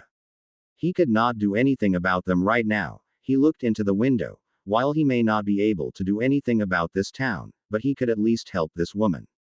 Ha ha ha. Come on, you know you love it. Kurai Mushishi laughed as he listened to woman sob and cry. A Jonin of Kiri for nearly 10 years, Kurai was considered a sick bastard even by his peers. He had become a genin at an early age and had risen through the ranks fairly quickly. It had at one point in time it had been the man's hopes to become a member of the Kiri no Shinobigatana Nananan Shu, 7 swordsmen of the mist, before they had fallen from grace. When they had been disbanded due to the betrayals of nearly all the shinobi in that group except one, he had just opted to find some other way to gain glory. While he had yet to find glory, he had found several ways to entertain himself. He looked down at the young teenage girl he was pounding himself into. Her pleas were like music to his ears. Ah, did I ever tell you how you are K? He was cut off from speaking as a pair of hands wrapped around his head, one covering his mouth and the other on the back. With a quick twist, the hands snapped Kurai's neck and let him fall out of the girl and drop to the floor, revealing Naruto, who was glaring at the corpse as if hoping it would spontaneously combust. Taking his attention off the now dead shinobi, Naruto looked over at the girl and winced. She looked like she was going into shock, no doubt from seeing someone die. Her eyes were wide and she was starting to hyperventilate. He made to move over to the girl and help treat her wounds, but stopped when she turned her attention to him and began backing away. Please, don't hurt me, the girl's voice choked as she continued to back away, despite the fact that she was already pressed against the head of the bed. Please, I don't. Naruto pulled down his hood and face mask to give the girl the most compassionate smile he could muster despite the sick feeling he had in the pit of his stomach. Don't worry, I'm not gonna hurt you. The girl looked at him and seemed to calm down a bit. I just want to help you, Naruto continued as he made slow movements towards her. You do? She asked as a small flicker of hope appeared in her eyes for a brief moment before vanishing. How do I know I can trust you? She asked in a low voice. You don't, Naruto said, keeping his tone warm and kind. I have no way of proving to you that I don't mean you any harm. All you can do is choose to trust or not trust that what I say is true. However, I promise you right now that I will help you and take you somewhere safe where you won't ever have to deal with things like what that man did to you again. The girl looked at him for a second before slowly relaxing. She scooted herself away from the head of the bed and moved to the center of the mattress.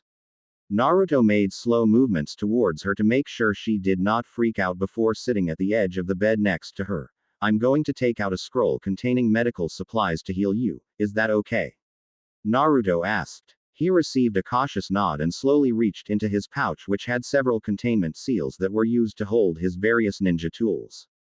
Pulling out a scroll, Naruto unrolled it on the bed and unsealed the materials. A number of medicinal creams, disinfectant and medical bandages came out of the seal.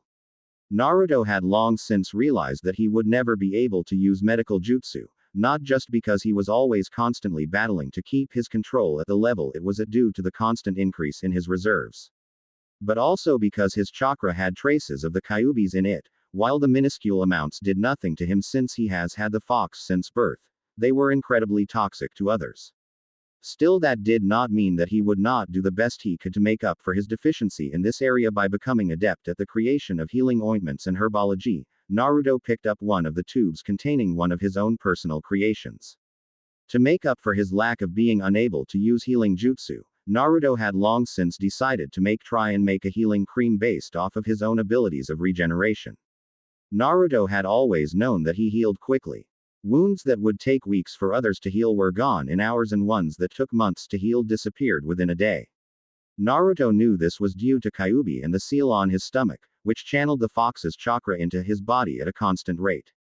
A little over a month ago, Naruto had been able to replicate that ability to an extent and make a powerful healing cream. Utilizing the art of Fuiinjutsu, sealing art, Naruto had come up with a modified containment seal that was designed to be able to store Kyuubi's chakra.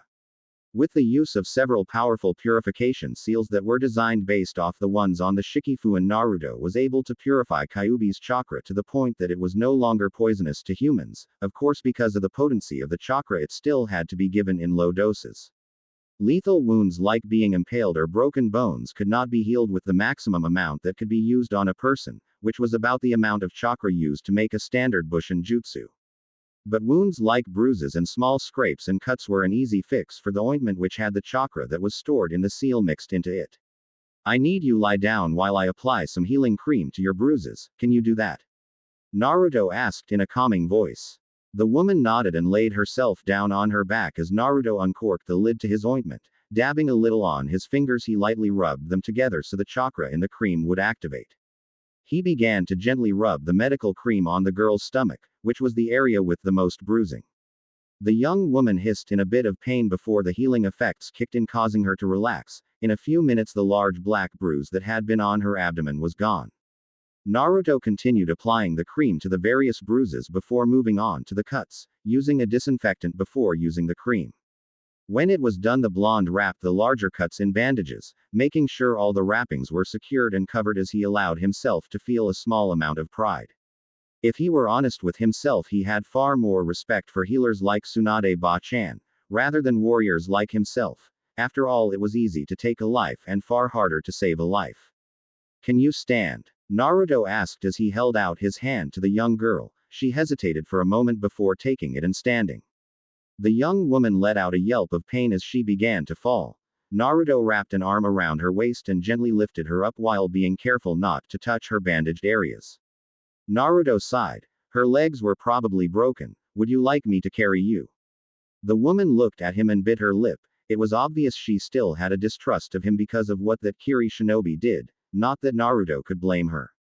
He waited patiently for her to answer. You promise you won't do anything? Naruto smiled. I promise. The woman closed her eyes as she seemed to come to a decision.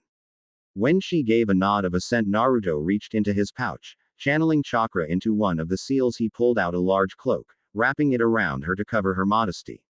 He gently lifted her up in a bridal carry, making sure her head was resting comfortably on his shoulder. Without hand seals, Naruto created a cage bushin with mental orders to destroy any and all evidence of the three of them ever being here. With a nod to its creator, the clone went to work. The woman in his arms began to nod off as Naruto left through the window, feeling lulled by the comforting and warm aura that the blonde possessed. Before she fell asleep, a stray thought crossed her mind. I don't even know your name. She looked up at Naruto to see what she now realized were some of the most beautiful blue eyes she had ever seen as he gave her a soft smile. The last thing she heard before falling asleep was, "It's Naruto." XXXXXXXXXXXXX. Outside for what felt like the 100th time today as he waited for the person who was supposed to lend them aid to arrive, whoever it was extremely late. In the ninja world, this usually meant one of three things: they had gotten caught up in something. This could be caused by anything from simple forgetfulness to getting into a fight with other shinobi, with neither of those being very good. They hadn't even gotten here yet. Given the trouble it took to get into Kiri, their support had been given some leeway in this. Ao had been given a week to stake the place out, with today being the last day. Or the final thing that could have happened, this person had been killed on his way here, either before or after they got here. Crossing his arms, Ao began to tap his fingers, a dull rhythm against his arms. This was unbelievable that someone would take this long to get here and not even have the courtesy to send a message. Back in his day, people were prompt about being on time to any important engagements like this. A nudge on his shoulder brought Ao out of his mental ramblings. Looking towards one of the men in his squad who was with him for this assignment, Ao saw him nudge his head. Looking over in the direction indicated, he spotted a man wearing a black cloak that reached down the ground. The hood was up, covering the man's face, with the only thing Ao was able to see being a blue face mask covering the bottom half of the man's face. The odd thing about the man was that he was carrying something in his arms. Judging from the shape and size, it was most likely a person. Ao activated the Byakugan in his left eye, spotting the 3 whisker marks on each cheek as he used the Dujutsu's X-ray vision. Ao relaxed ever so slightly. While this man could be their contact, which had been described by a message Terumi-sama had gotten a while ago, it could also be an imposter. As the cloaked man came closer, Ao stopped him. You look like you're pretty far from home, son. The figure chuckled. I was told there are many opportunities in Mizu no Kuni and came to try my luck. The voice sounded younger than he expected, but Ao visibly relaxed as he heard the password. He would still need to be weary, but at least now they could move on. You're later than I thought you would be, Ao said, watching as the man shifted his attention to the form he was carrying. Now that he was not paying as much attention to their support, he took the time to notice that the figure the man was carrying was a person, a woman to be exact. Sorry, the man said, I was held up. Ao sensed the underlying meaning to his words and couldn't help but wince. While most of the people on the Mizukage's side were forced to fight, there were others who were not above committing such atrocious acts. Well, I suppose it's fine since you're here, Ao began, still back in my day. XXXXXXXXXXXXX. Naruto sighed as he set the young woman down on the bed in the medical room of the main base to the rebel faction. He looked over towards Ao and nodded. The two of them soon walked out of the room and made their way down a long hallway with various doors leading to places like storage and living spaces. Now that he was not worried about his charge, Naruto turned his attention to the man who he had met at the port.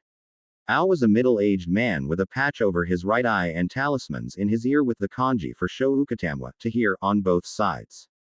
Naruto was able to spot the rather intricate-looking seal that was hidden within the kanji. Given the chakra Naruto could feel emanating from under the man's eye patch, the blonde assumed he had a transplanted dujutsu like Kakashi. His hair was a light blue in color and looked similar to Kisami's hair. He was wearing the Kiri Hidia around his head. He was wearing a pair of striped shirt and pants with a green robe over them in the standard hunter nin attire of Kiri. Suddenly they stopped at a door that was at the end of the hallway and Ao knocked. Come in. Naruto blinked at the very feminine tone as Ao opened the door and entered with Naruto following right behind. When Naruto entered, he saw a woman sitting at a large desk and felt a slight hitch in his breath. During his travels he had seen and been with many beautiful women. Out of all those he had seen so far, this woman took the cake. The woman was very slender and looked to be in her late 20s to early 30s. With ankle-length auburn hair done up in a herringbone pattern at the back with a top knot tied with a dark blue band and 4 bangs in front of her face, one of which covered her right eye. Her face was perfectly heart-shaped and feminine, yet had the look of a leader who had earned the respect of her people. Her skin was a light milky color that looked soft, smooth and delicate despite the fact that they were in a war. She wore a long-sleeved dark blue dress that fell just below the knees. It was closed at the front with a zipper and was kept open at the front right side from the waist down. The dress only covered up to the upper part of her arms, leaving slender yet strong-looking shoulders and the lower part of her, showing off her beautiful D-sized chest. Under that was a mesh shirt that covered a little more of her arms and chest, but still left a good amount of cleavage showing. She also wore shorts in the same color as her dress and mesh leggings that went to her knees. Under that, she was wearing high heels with shin guards instead of sandals. Terumi-sama, Ao voice interrupted Naruto's thoughts. This is the support that Konoha was able to send us. The man sounded somewhat disgruntled at only receiving one person for help, but Mei didn't seem to be bothered as she smiled at Naruto. She slowly stood from her desk and walked towards Naruto as she held out her hand. I would like to thank you for coming to our aid.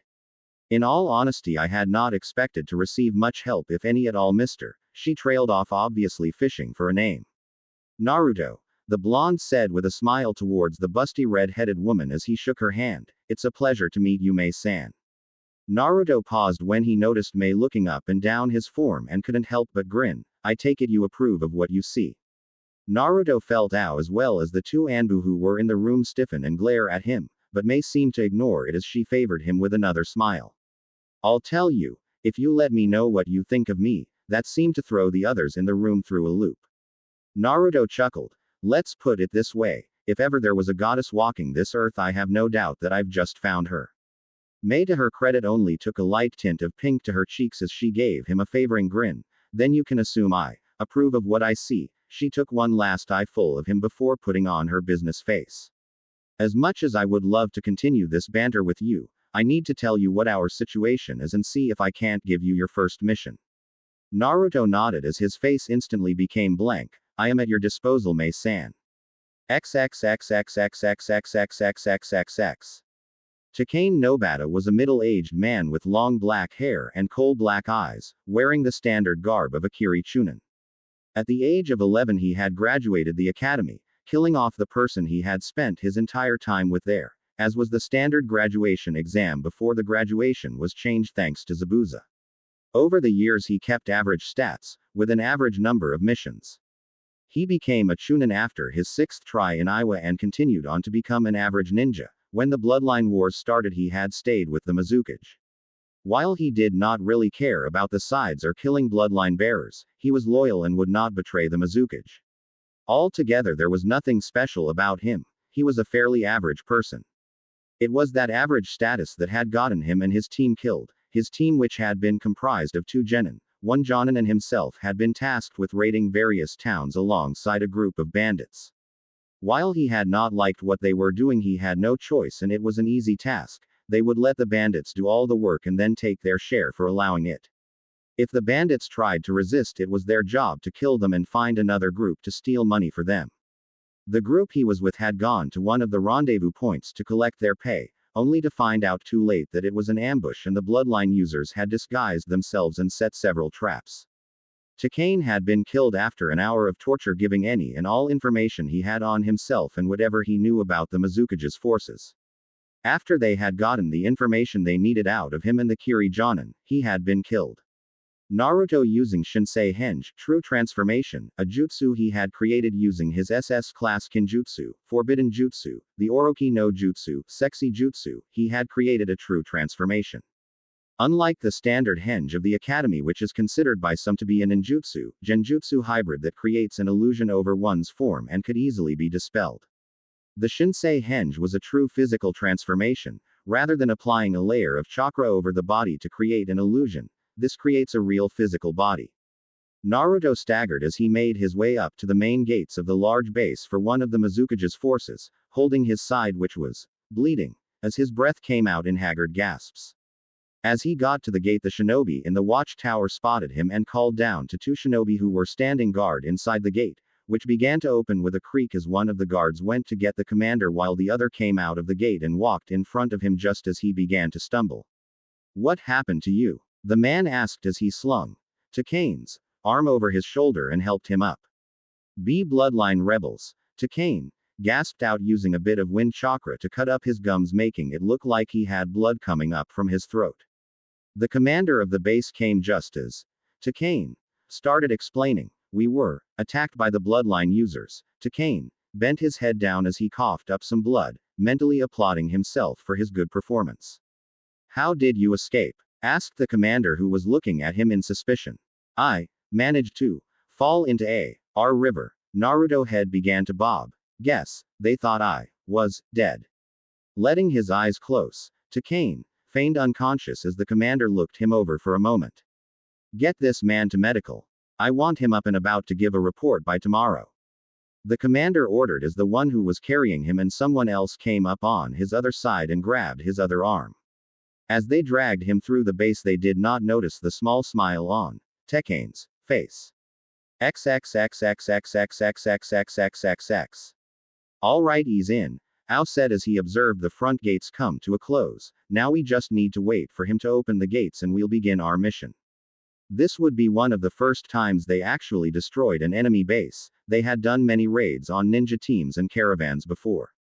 But because they lacked the numbers, they had never been able to storm one of the strongholds the Mizukage Yugura created, mainly because no one could sneak in to disrupt it from the inside.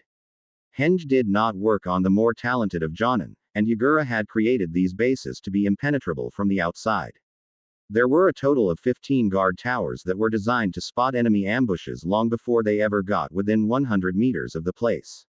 The walls were sturdy enough that only Terumi-sama could break them with her Yoden Jutsu, meaning someone had to open it from the inside. So upon learning that Naruto could create a solid physical transformation, their leader had immediately made plans to begin infiltrating and destroying enemy bases.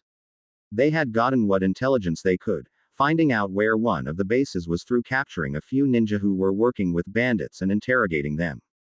Naruto would Shinsei Henge into one of the men and come to the base, injured, and claim they were attacked. Once he was inside, the boy would need to kill and replace the men on the guard towers near the entrance and open the gate to allow their team through.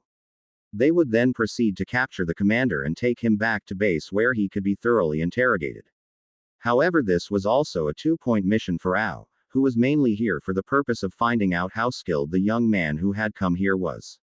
Depending on how talented he was, they would be able to make even bolder plans and hopefully end this war faster. Ao sighed. While he trusted Terumi-sama with his life, he was not sure what she was thinking, making plans that hung on the abilities of a kid. Back in his day, people relied on the abilities of senior ninja and entire ninja squads, not young upstarts. "What should we do if the boy fails?" asked one of his men. "Then we leave. No point in attacking if it will lead to failure," replied Ao. XXXXXXXXXXXXX. Naruto opened his eyes the moment the door closed. Sitting up in his bed, he looked around. He was obviously in a medical room, if the wounded people in beds were any indication.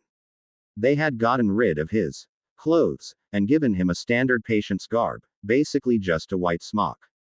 Naruto looked around to make sure none of the other patients were awake before getting up. Dispelling his henge, Naruto's true form came up. Putting the cloak over his head, he was just about to make his way to the door, only for it to open. Acting on pure instinct, Naruto drew a kunai, and the minute the person walked through the door, he appeared right in front of them, thrusting the kunai into the person's neck and inflicting a fatal wound. Before they could hit the ground, Naruto caught the person so they would not make any noise. Only now did he take a look at who it was. The person, a woman, was still alive as she looked at him with wide pained eyes while her hands went up to her throat. Naruto watched in horror as within seconds the woman shuddered and died, her eyes still open. Naruto's face paled as he recognized the person as a doctor. He picked her up and closed the door behind him as quietly as possible so as not to wake the patients. He walked over to his bed and gently set her down, arranging her form so she looked to be sleeping. This was his first kill, or at least the first one in cold blood. He didn't count the man who was raping the woman, as he refused to see such monsters as people. While he had killed before during his trip with Ero Sennin, it had been in self-defense. This time he had killed someone simply because they were in the wrong place at the wrong time. Worse still, he killed a doctor, someone who has devoted their life to healing others. He felt sick to his stomach as he clenched his eyes shut, taking several calming breaths as a few small tears fell out of the corners of his eyes. Reopening them, he shut the woman's eyes and lightly touched her forehead with his own, saying a quick prayer and apology before he left. He still had a mission to do and couldn't afford to be distracted. He could break down later. Placing his sensei's invisibility jutsu over himself, Naruto left the room after making sure the door was locked from the inside and then closing it. He made his way down the hallway of the base, which he knew from the general observations they had taken beforehand that the base had 2 stories. He was on the first and would need to reach the second to get to the guard towers, which were connected to the main building. Naruto jumped onto the ceiling, channeling a small amount of chakra to his feet as several people walked past. Deciding the ceiling was safer anyway, he continued moving on, crawling along the roof as he made his way up the stairs. Once he was on the second floor, he dropped back down and continued on the floor, dodging areas that were heavily populated with shinobi. Finding a secluded spot, the blonde opened a window and climbed out, before closing it so nothing would seem amiss should someone come by. Looking over, Naruto found he was right next to one of the towers, though he didn't know which one. Moving along the side of the wall, he made his way towards this tower. As he got closer, he looked at the ground floor and realized with relief that he was next to the gate entrance. Moving into the small tower, Naruto walked behind the 2 people who were looking out at the grounds around the outside of the base. Pulling out 2 kunai, Naruto steeled himself for what he was about to do. A flash of steel later, and Naruto was gently setting down 2 dead ninja after he had pierced them through the temple. He rolled them over and memorized their features before creating 2 cage bushin who hanged into the ninja he had killed. Looking at the other 2 towers next to him, he noticed they were still looking out at the grounds, meaning he hadn't been seen. He sighed in relief before moving over to the second guard tower and repeating the process. With that over, Naruto climbed over the wall and walked down onto the ground. Sneaking over to the gate, Naruto spotted the 2 who were standing guard on each side. Using the 2 kunai he had been working with to make his kills, Naruto took aim and threw them. Both kunai pierced the back of the 2 ninjas' heads. Before they could hit the ground, Naruto created a cage bushin. Both the Narutos appeared next to the dead shinobi and caught them while they were falling. Hiding them off to the side, Naruto looked at the winch designed to close and open the gate. Pushing it up, the wheels began to turn as the gate opened. XXXXXXXXXXXXX. Outside of the base, Ao and the others had been waiting for something to happen. When doing a stakeout of any kind, it is usually boring and only penetrated with excitement when and if something actually happened. Ninja who specialize in reconnaissance learn this early on. Only those who are patient and collected can truly do stakeouts. Especially of this nature, where you are going to be infiltrating and destroying an enemy base should the one you sent to open the way come through. Taicho, the gate is opening, one of his men informed Ao. I can see that, Ao said. While he did not show it, he was impressed with the short amount of time it took for this boy to accomplish his mission. It looks like he came through after all. All right, men were moving out. XXXXXXXXXXXXX. Naruto took a long chug out of his sake bottle, letting the liquid burn down his throat. Setting the bottle down, he closed his eyes as he took in several deep breaths, trying to settle his after-mission nerves. This had been one of his first missions above C rank. He didn't really count the wave mission since it had originally been C rank and Kakashi and Sasuke had done most of the fighting. The only other mission that had been above C was his mission to Yuki, and he had not killed anyone then. Despite that the mission had gone off without a hitch, he had given a nearly impeccable performance after the mission. Ao's team, which was the one he would be assigned to unless needed elsewhere, had even given a toast to him when they got back. Yet even with all the praise he was getting, his thoughts kept going back to the woman he had killed at the start of the mission. Try as he might, he could not keep his mind off of the final look of pain and fear that had seen in her eyes as she died, which of course was why he was here. He had been unable to sleep and so had come to the small bar the base had to hopefully drink himself stupid. Unfortunately, he was having no such luck as Kyuubi just burned the alcohol out of his system. As he was cursing the fox for all he was worth, a voice spoke up behind him. Yen, for your thoughts. Naruto turned around and came face to face with Mei. He gave her a somewhat pained smile and gestured for her to take a seat. Moving up to the stool, she sat down next to him and shared a companionable silence. Naruto collected his thoughts before he began to speak. I killed today. He looked over at Mei to find her looking at him with a raised eyebrow, finding it odd that a shinobi would be bothered by this. Still, he was young, so maybe it was his first. Normally this wouldn't be a problem. I've killed before, usually in self-defense or the few times me and Ero-sensei ran into bandit camps. Well, there went that idea. Wait, Ero-sensei? Mei asked with an amused smile. Naruto rubbed the back of his head as a sheepish expression passed over his face. Sorry, I meant my sensei, Jiraiya. Mei's eyes actually widened in shock. You mean the Jiraiya of the legendary 3? At Naruto's nod, Mei turned to her own thoughts. When she had first heard that Konoha was only going to be sending one person to help them, Mei had been, while not displeased as she had not expected much, had at the very least found herself feeling disappointed. However, the handsome young man before her seemed to have quite a bit of skill as he demonstrated with pulling off a successful infiltration mission, allowing them to destroy one of their enemy's strongholds for the first time. They had even managed to capture the commander of the base. He had provided her with the location of even more bases which she was planning on having the young blonde infiltrate. She could now see why he was so skilled. If he was trained by Jiraiya, she looked over at the blonde to see him looking at her quizzically and became somewhat embarrassed at spacing out. I'm sorry, please continue. Naruto smiled appreciatively. He did not know why, but he felt comfortable in her presence as if he could trust her. Naruto went back to his story. It had been at the start of the mission and I had just been about to sneak out of the medical room when the door opened. I can't really remember much except for instincts kicking in. One moment I'm just getting off the bed and the next there's a young woman in my arms clawing at her throat. You looked in her eyes, didn't you? Mei asked as an understanding light came to her. In the academy they had been taught that the worst possible thing you could do was stare into the eyes of someone you had killed.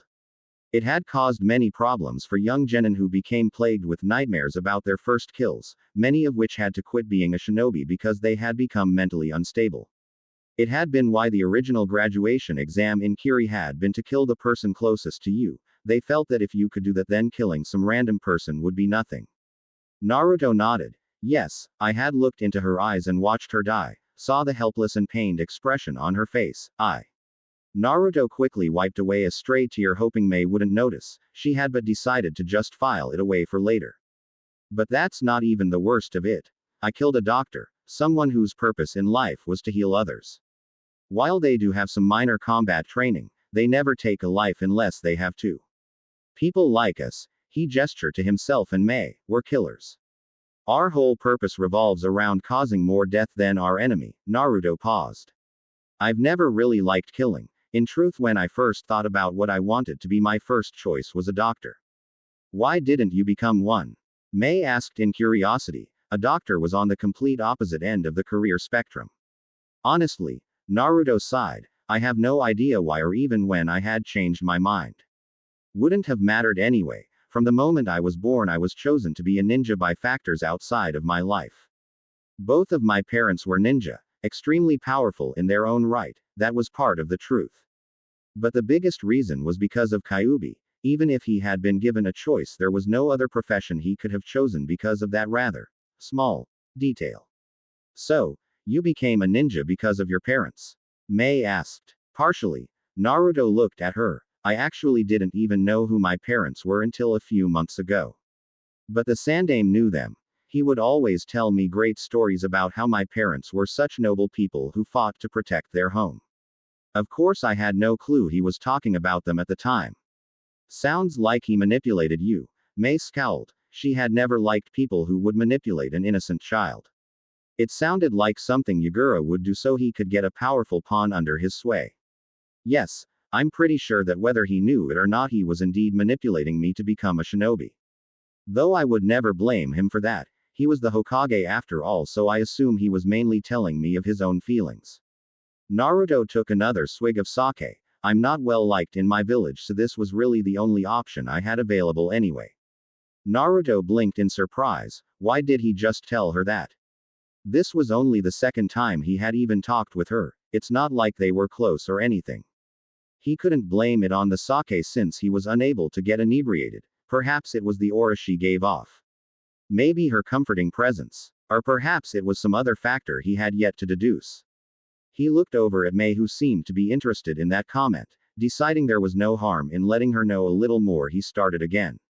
Because of events that happened at my birth, events that I had no control over, I have been hated all my life. Mei frowned at that. Were your parents traitors? That was the only thing she could think of that would make the people of his village hate him. Though she did not think that was the case, especially if the Sandaime had hailed them as much as Naruto said he had. Of course he could have told Naruto that so he could manipulate him into becoming a shinobi. Naruto shook his head. No, in fact my parents, or at least one of my parents, is considered the greatest hero the Hidden Leaf village has ever seen. Mei looked at the young man in thought. There were very few heroes within Konoha during the time Naruto could have been born. At least ones who were not too old or too young to be his parents. She looked at him closely, studying his profile as if she was trying to put together the pieces to a puzzle. Now that she thought about it, he did remind her of someone she had seen in a textbook on the Third Great Ninja War.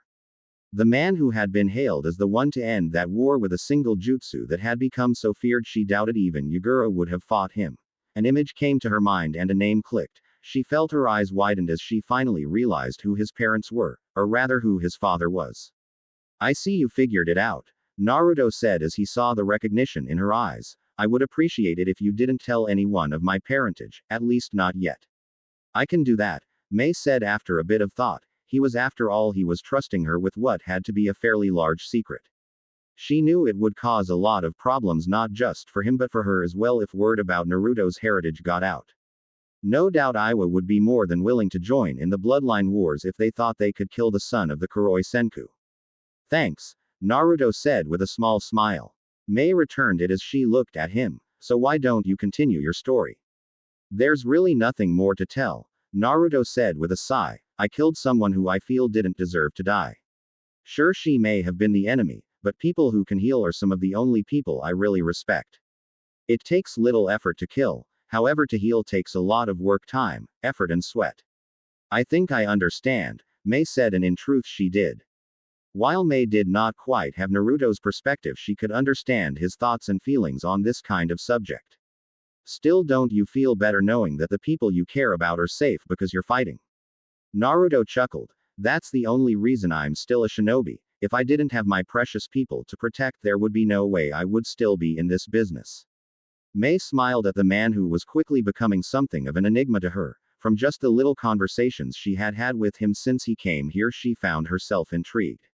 His apparent desire to protect the he cared for just made her want to figure him out all the more. So you fight to protect your precious people then? Naruto nodded absently as he took a drink of sake, only to be disappointed when he realized it was all gone. Then I suppose since you're here, does that make me precious to you? Naruto looked over at Mei in surprise before he saw her slightly pouty expression. Naruto grinned as he tapped a finger to his chin. Well, he looked at her with a critical eye before leaning over and wrapping an arm around her waist.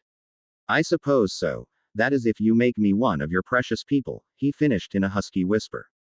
Mei shivered from his tone as a small blush spread across her delicate features, but she managed to keep her grin in place as she looked at him for a second before standing up.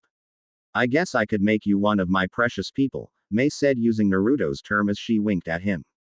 Provided you escort me to my room. Naruto laughed as he stood up and stuck his arm out for Mei to take. I can do that, though some of your men might get jealous to see you cuddling up to the new guy. Well then I suppose they will stay jealous, won't they? Mei asked rhetorically as they left the bar. I hope you're not intimidated by any of my admirers. Me intimidated? Naruto scoffed. Don't make me laugh. I was just worried that they may end up in the hospital for trying to put me in my place. Mei giggled before they continued to walk down the hall, a companionable silence coming between the two.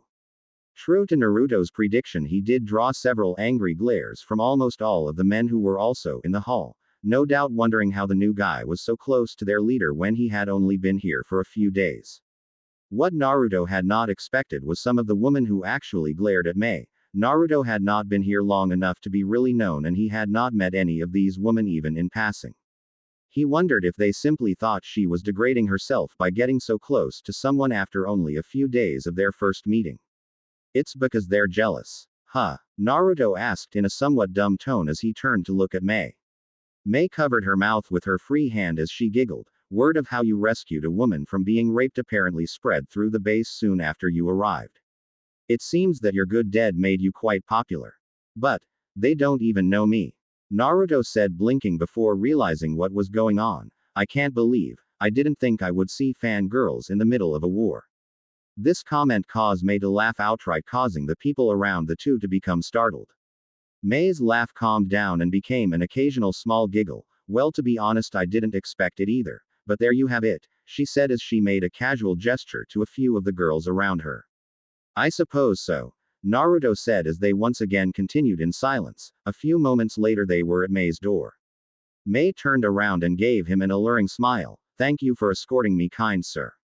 Naruto grinned at her as he gave an exaggerated bow. Not at all, my lady. It has been a pleasure to merely find myself so graced as to be in the presence of a goddess such as you. Charmer, Mei murmured, unable to contain a blush from the comment. I am so such thing. Naruto affected mock surprised look. I am merely someone who speaks what I think. Naruto took her hand and gave it a small kiss. Looking up, he was pleased to see Mei's face was now red. He gave her one last smile. I'll see you later, Mei-chan. Mei's blush increased in hue at the addition of the affectionate suffix Naruto added to her name. Mei-chan, I could get used to being called that. She looked at where Naruto was going down the corridor. Naruto Namikaze, you truly are an enigma I will enjoy figuring out. XXXXXXXXXXXXX. Naruto looked around at the other people who had also been called to Mei's office. Two of them he didn't know. They were not front-line soldiers, so he had never fought by their side. All he knew was that one of them was the head of the medical staff and the other managed the supplies they acquired through various means. He also knew that the one who managed the supplies did not like him for some reason. The man was fairly young, so Naruto assumed it was because of how close he was to Mei. The man had complained once about Mei insisting on having Naruto with them as a part of their meetings. He never did it again after Mei threatened to melt his balls of, which Naruto had later found out she could quite literally do. Ao was also with them. He and the hunter Nin had gotten closer in the past 5 months Naruto had been here. During that time Naruto had usually been with Ao's team and had gone on several more infiltrate and destroy missions. There was also Chojuro, a shy young man with blue hair, black eyes and sharp shark-like teeth, a trait he shared with Zabuza and Kisame.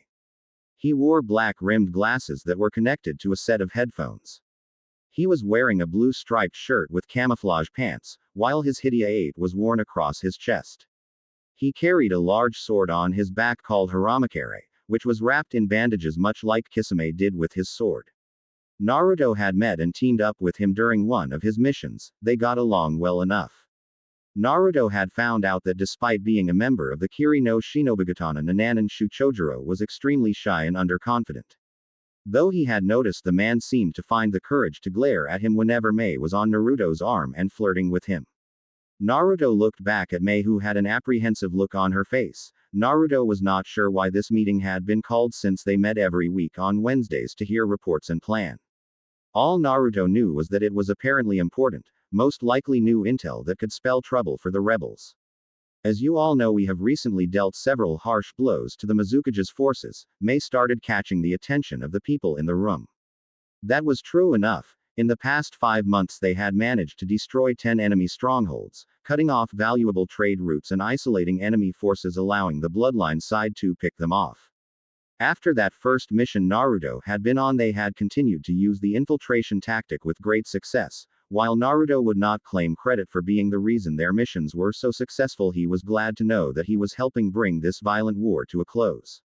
However, it seems that with our success, Yugura has decided that we have become a serious threat. I have received intel that he has amassed his forces and they will be heading towards our base at 1 month's time to destroy us. The two who had no part in the fighting paled at her words and began to mumble to themselves. A glare from Mei quickly shut them up. Because of this, I am planning an evacuation of the base. We are lucky that we were able to get this information fast enough so that we can evacuate the base without costing lives. So we're going to have to run asked Ao with a small grumble. Back in my day when we had to face such engagements Mei interrupted with a sickly sweet voice as one of her perfectly shaped eyebrows twitched. Shut up, or I'll kill you. Ao paled. I didn't mean to imply that. Naruto gave a silent laugh as he listened to the small banter. Naruto had realized a while ago that this was a common occurrence between the two. Mei tended to get a particularly bad attitude when Ao would start talking, mainly because he would somehow end up making a comment that could easily be taken as a talk about marriage. Mei had confided in Naruto privately that she was somewhat depressed that she was going to reach her 30s in a few years and had yet to find a husband. Naruto had merely laughed and told her that a woman as beautiful as her shouldn't worry about such things, since she would no doubt have men flocking to her as soon as the war was over. This had led to a little wordplay between the two that had begun to happen more often these days, especially when it was just the two of them. Naruto had grown much closer to the busty redhead. He would not deny that he was quite possibly starting to fall for her. She was smart, strong, intelligent, beautiful, and seemed to have the same love of flirty wordplay that he had. While Naruto would deny it vehemently to anyone who commented on it, traveling with Jiraiya had slightly tainted him. While Naruto would never peep on a woman like Ero-sensei did, he always took great joy in making a woman blush, either with a subtle or not so subtle compliment on her looks or making a comment laced with innuendo. Seeing a beautiful woman who seemed to enjoy the same thing he did was not only welcome since it kept things fun, but also because their talks kept Naruto from having nightmares about the things he had done and seen in this war. Mei-chan, Naruto said, getting her attention as well as several glares from the others at calling Mei by such a, in their eyes, disrespectful suffix.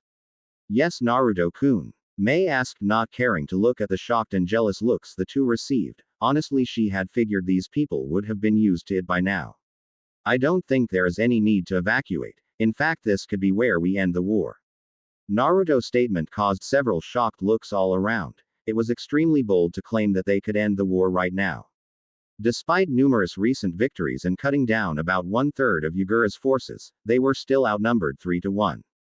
That's a bold claim to make, Naruto, Mei said, dropping the suffix as she adopted a completely serious tone. I assume you have a plan. Naruto simply reached into his cloak's inner pocket and set down a large tri-pronged kunai on the table. While the people around him were wondering what the odd kunai was, Mei's eyes widened. You mean? Yes, Naruto said in a firm voice. It's time the world was reintroduced to the Flash. XXXXXXXXXXXXX. Naruto stared out across the plain, trying to see if the enemy had arrived. Like always in Mizu no Kuni, the area was extremely misty, giving everyone very low visibility. Looking to his right and left, Naruto saw several people who were lining up kunai launchers. If he were to look behind him, he knew that he would see people doing the same thing. He noticed that most of the people who were preparing them were looking at the odd tri-pronged kunai in curiosity, most likely wondering what it was and how it could be used to end the war. Naruto and Mei had refused to say anything, and the only person who the blonde was sure knew what was going to happen was Ao, who was more knowledgeable than most people from Mizu due to his travels.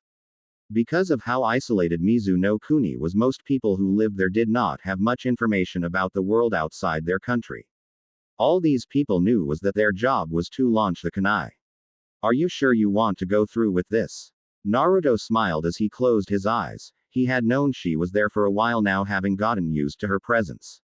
He let himself find comfort in her presence a little longer before answering, yes, this war has gone on long enough.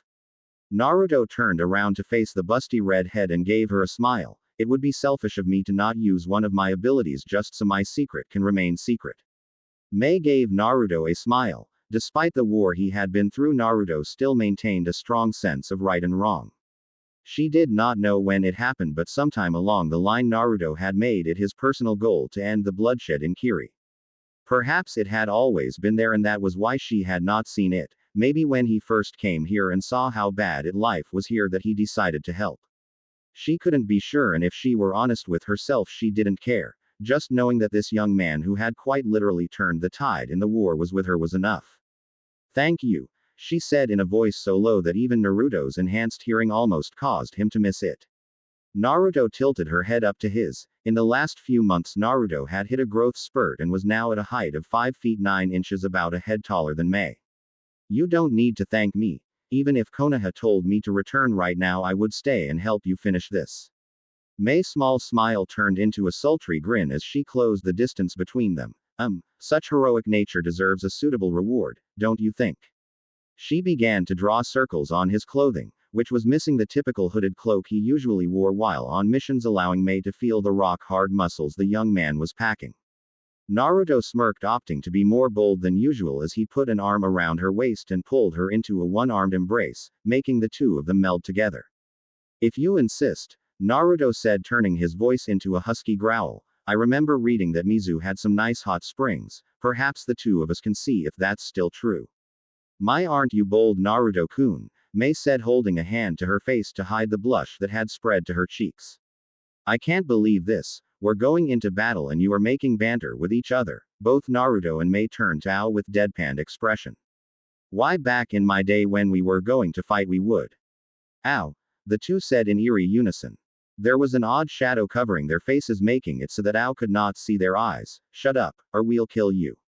Ao instantly paled and, despite considering himself brave, took a step back. Having Terumi-sama threaten him was bad enough, but adding Naruto as well, the old hunter ninja felt a shiver of fear run down his spine.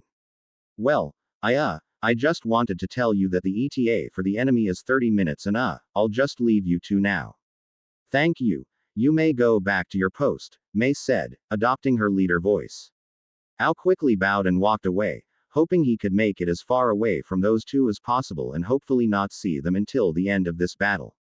Mei turned back to Naruto. Are you ready?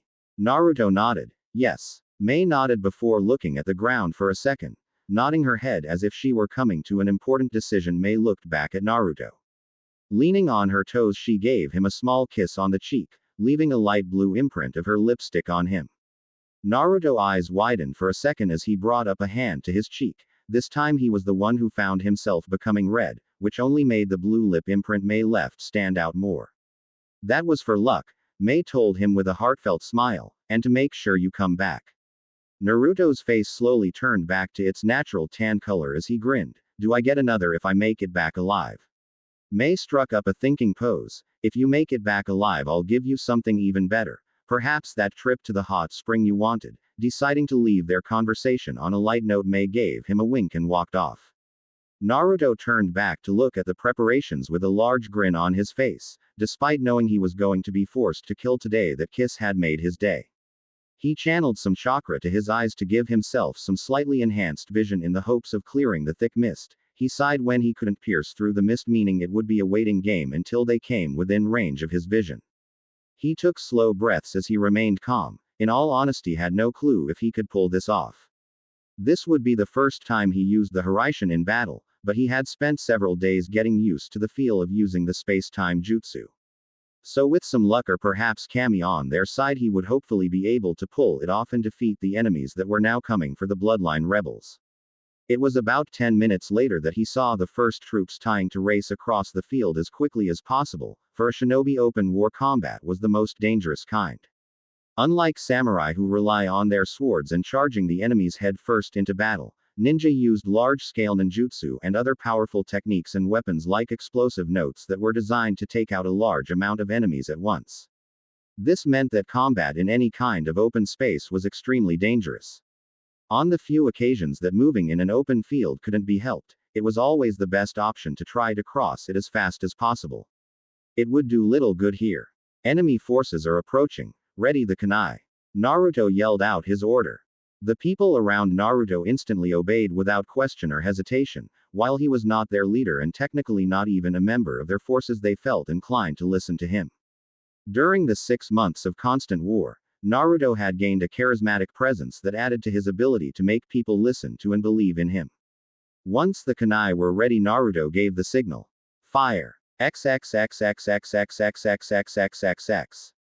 To many of the shinobi it had happened too fast for them to follow. 1 minute they were running across the flat clearing to move closer to the enemy base so they could start launching their attack before the bloodline rebels had a chance to respond. The next minute they were forced to dodge and block a literal hail of kunai that began raining down on them. While this was not hard since the kunai were only in the hundreds and were spaced apart by about 15 meters, it had forced them to halt in their advance. When the kunai stopped coming, many of the ninja paused to pick one up to see what it was. None of them had ever seen a kunai of this kind before. That was when it happened. A bright yellow flash began appearing in several places so quick that it seemed as if the flashes were happening at the same time. Each time the flash disappeared, anywhere from 10 to 20 ninja would drop, before it disappeared again and began attacking another area. The enemy had no idea what was happening, nor any time to comprehend their untimely defeat as their forces were picked apart piecemeal. Naruto flashed in front of a man who had grabbed one of the kunai. Launching a Rasengan into the man's stomach, Naruto grabbed the kunai and put it in his pouch before he flashed again. Flashing behind a woman, he gave her a chop to the back of the neck, before moving on to another man and smashing a fist in his face hard enough to send the man flying. Said man was unconscious before he hit the ground. Each time Naruto flashed, he made sure to grab the kunai while simultaneously knocking out or killing the enemy. No sense in letting others grab them since they would not be able to use it anyway. Naruto found the experience of flashing from place to place using the Hiraishin to be somewhat disorienting.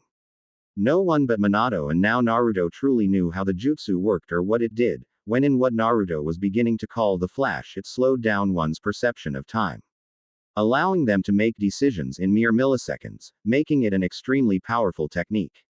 Not only that, but he was able to keep track of everything that was happening within a 15-meter radius from the kunai due to the sensor arrays in the shiki, allowing him to flash anywhere within that range and take out his opponents.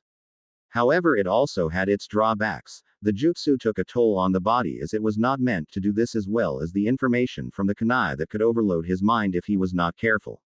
The strain, especially for first-time users, were incredible. Ero-sensei had told Naruto that the first time his father had used the Hiraishin, the man had passed out mere minutes afterwards. Up in the area where Mei and the other shinobi who were waiting could not help but watch in a mixture of fear and awe as one man destroyed an entire army. To them it seemed as if the entire field was covered in giant yellow flashes of light as Naruto teleported from point to point, taking people out left and right. In truth, the entire thing lasted only a few minutes at the most. Nearly the entire Mizukage force was either dead or merely unconscious. However, there was still one man who was not out of the fight yet. It was the man Naruto had been hoping to get first, if he were honest. He had of course tried, but the man had formed his Biju shroud, making kunai, swords and even the standard Rasengan useless. As the rest of the enemies were felled, the flash disappeared and in its place was a somewhat heavily breathing Naruto, who was currently standing across the chakra-covered Yugura. Who would have thought that I would have been able to witness that jutsu firsthand? Yugura mused absently as he looked at Naruto, who merely glared at the man. I presume you are the thorn in my side that appeared a few months back, yes? Again Naruto said nothing, causing Yugura to sigh. A pity that you won't talk. I don't talk to people who take joy in killing others, Naruto stated with a fierce glare. Take joy? Yugura said, actually sounding surprised. I take no joy in causing death, boy. But to preserve the pure blood of humans, I must extinguish those whose blood has become tainted. Naruto scowled as he got into his fight stance. Considering that bloodlines were said to come from the Biju, I find it funny that you, of all people, are talking about purity. Enough talk. Yugura glared as the comment Naruto made apparently got to him. I am going to enjoy shutting that mouth of yours up permanently. You're welcome to try. The two disappeared in a blur and a resounding crash rang throughout the clearing. XXXXXXXXXXXXX. Mei felt her eyes widen as she watched the new battle that was starting to take place. Just as it seemed like Naruto had literally won the war for them, a new threat popped up and in the worst possible form.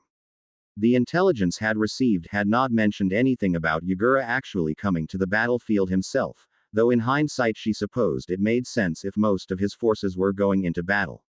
Now Naruto was fighting a cage-level ninja who was also a Jinchuriki said to have full control over his Biju. Things were not looking good right now. Ow. Mei called out, getting the man to her side immediately. I want you to gather your forces and have them see who among the battlefield are alive. Knowing Naruto, most of them are probably just unconscious. Take them prisoner so we can sort out who the criminals are later. Ao bowed. Of course, Terumi-sama. If I may ask, where will you be? I'm going to help Naruto, Mei replied as she began running towards the battle that was now taking place.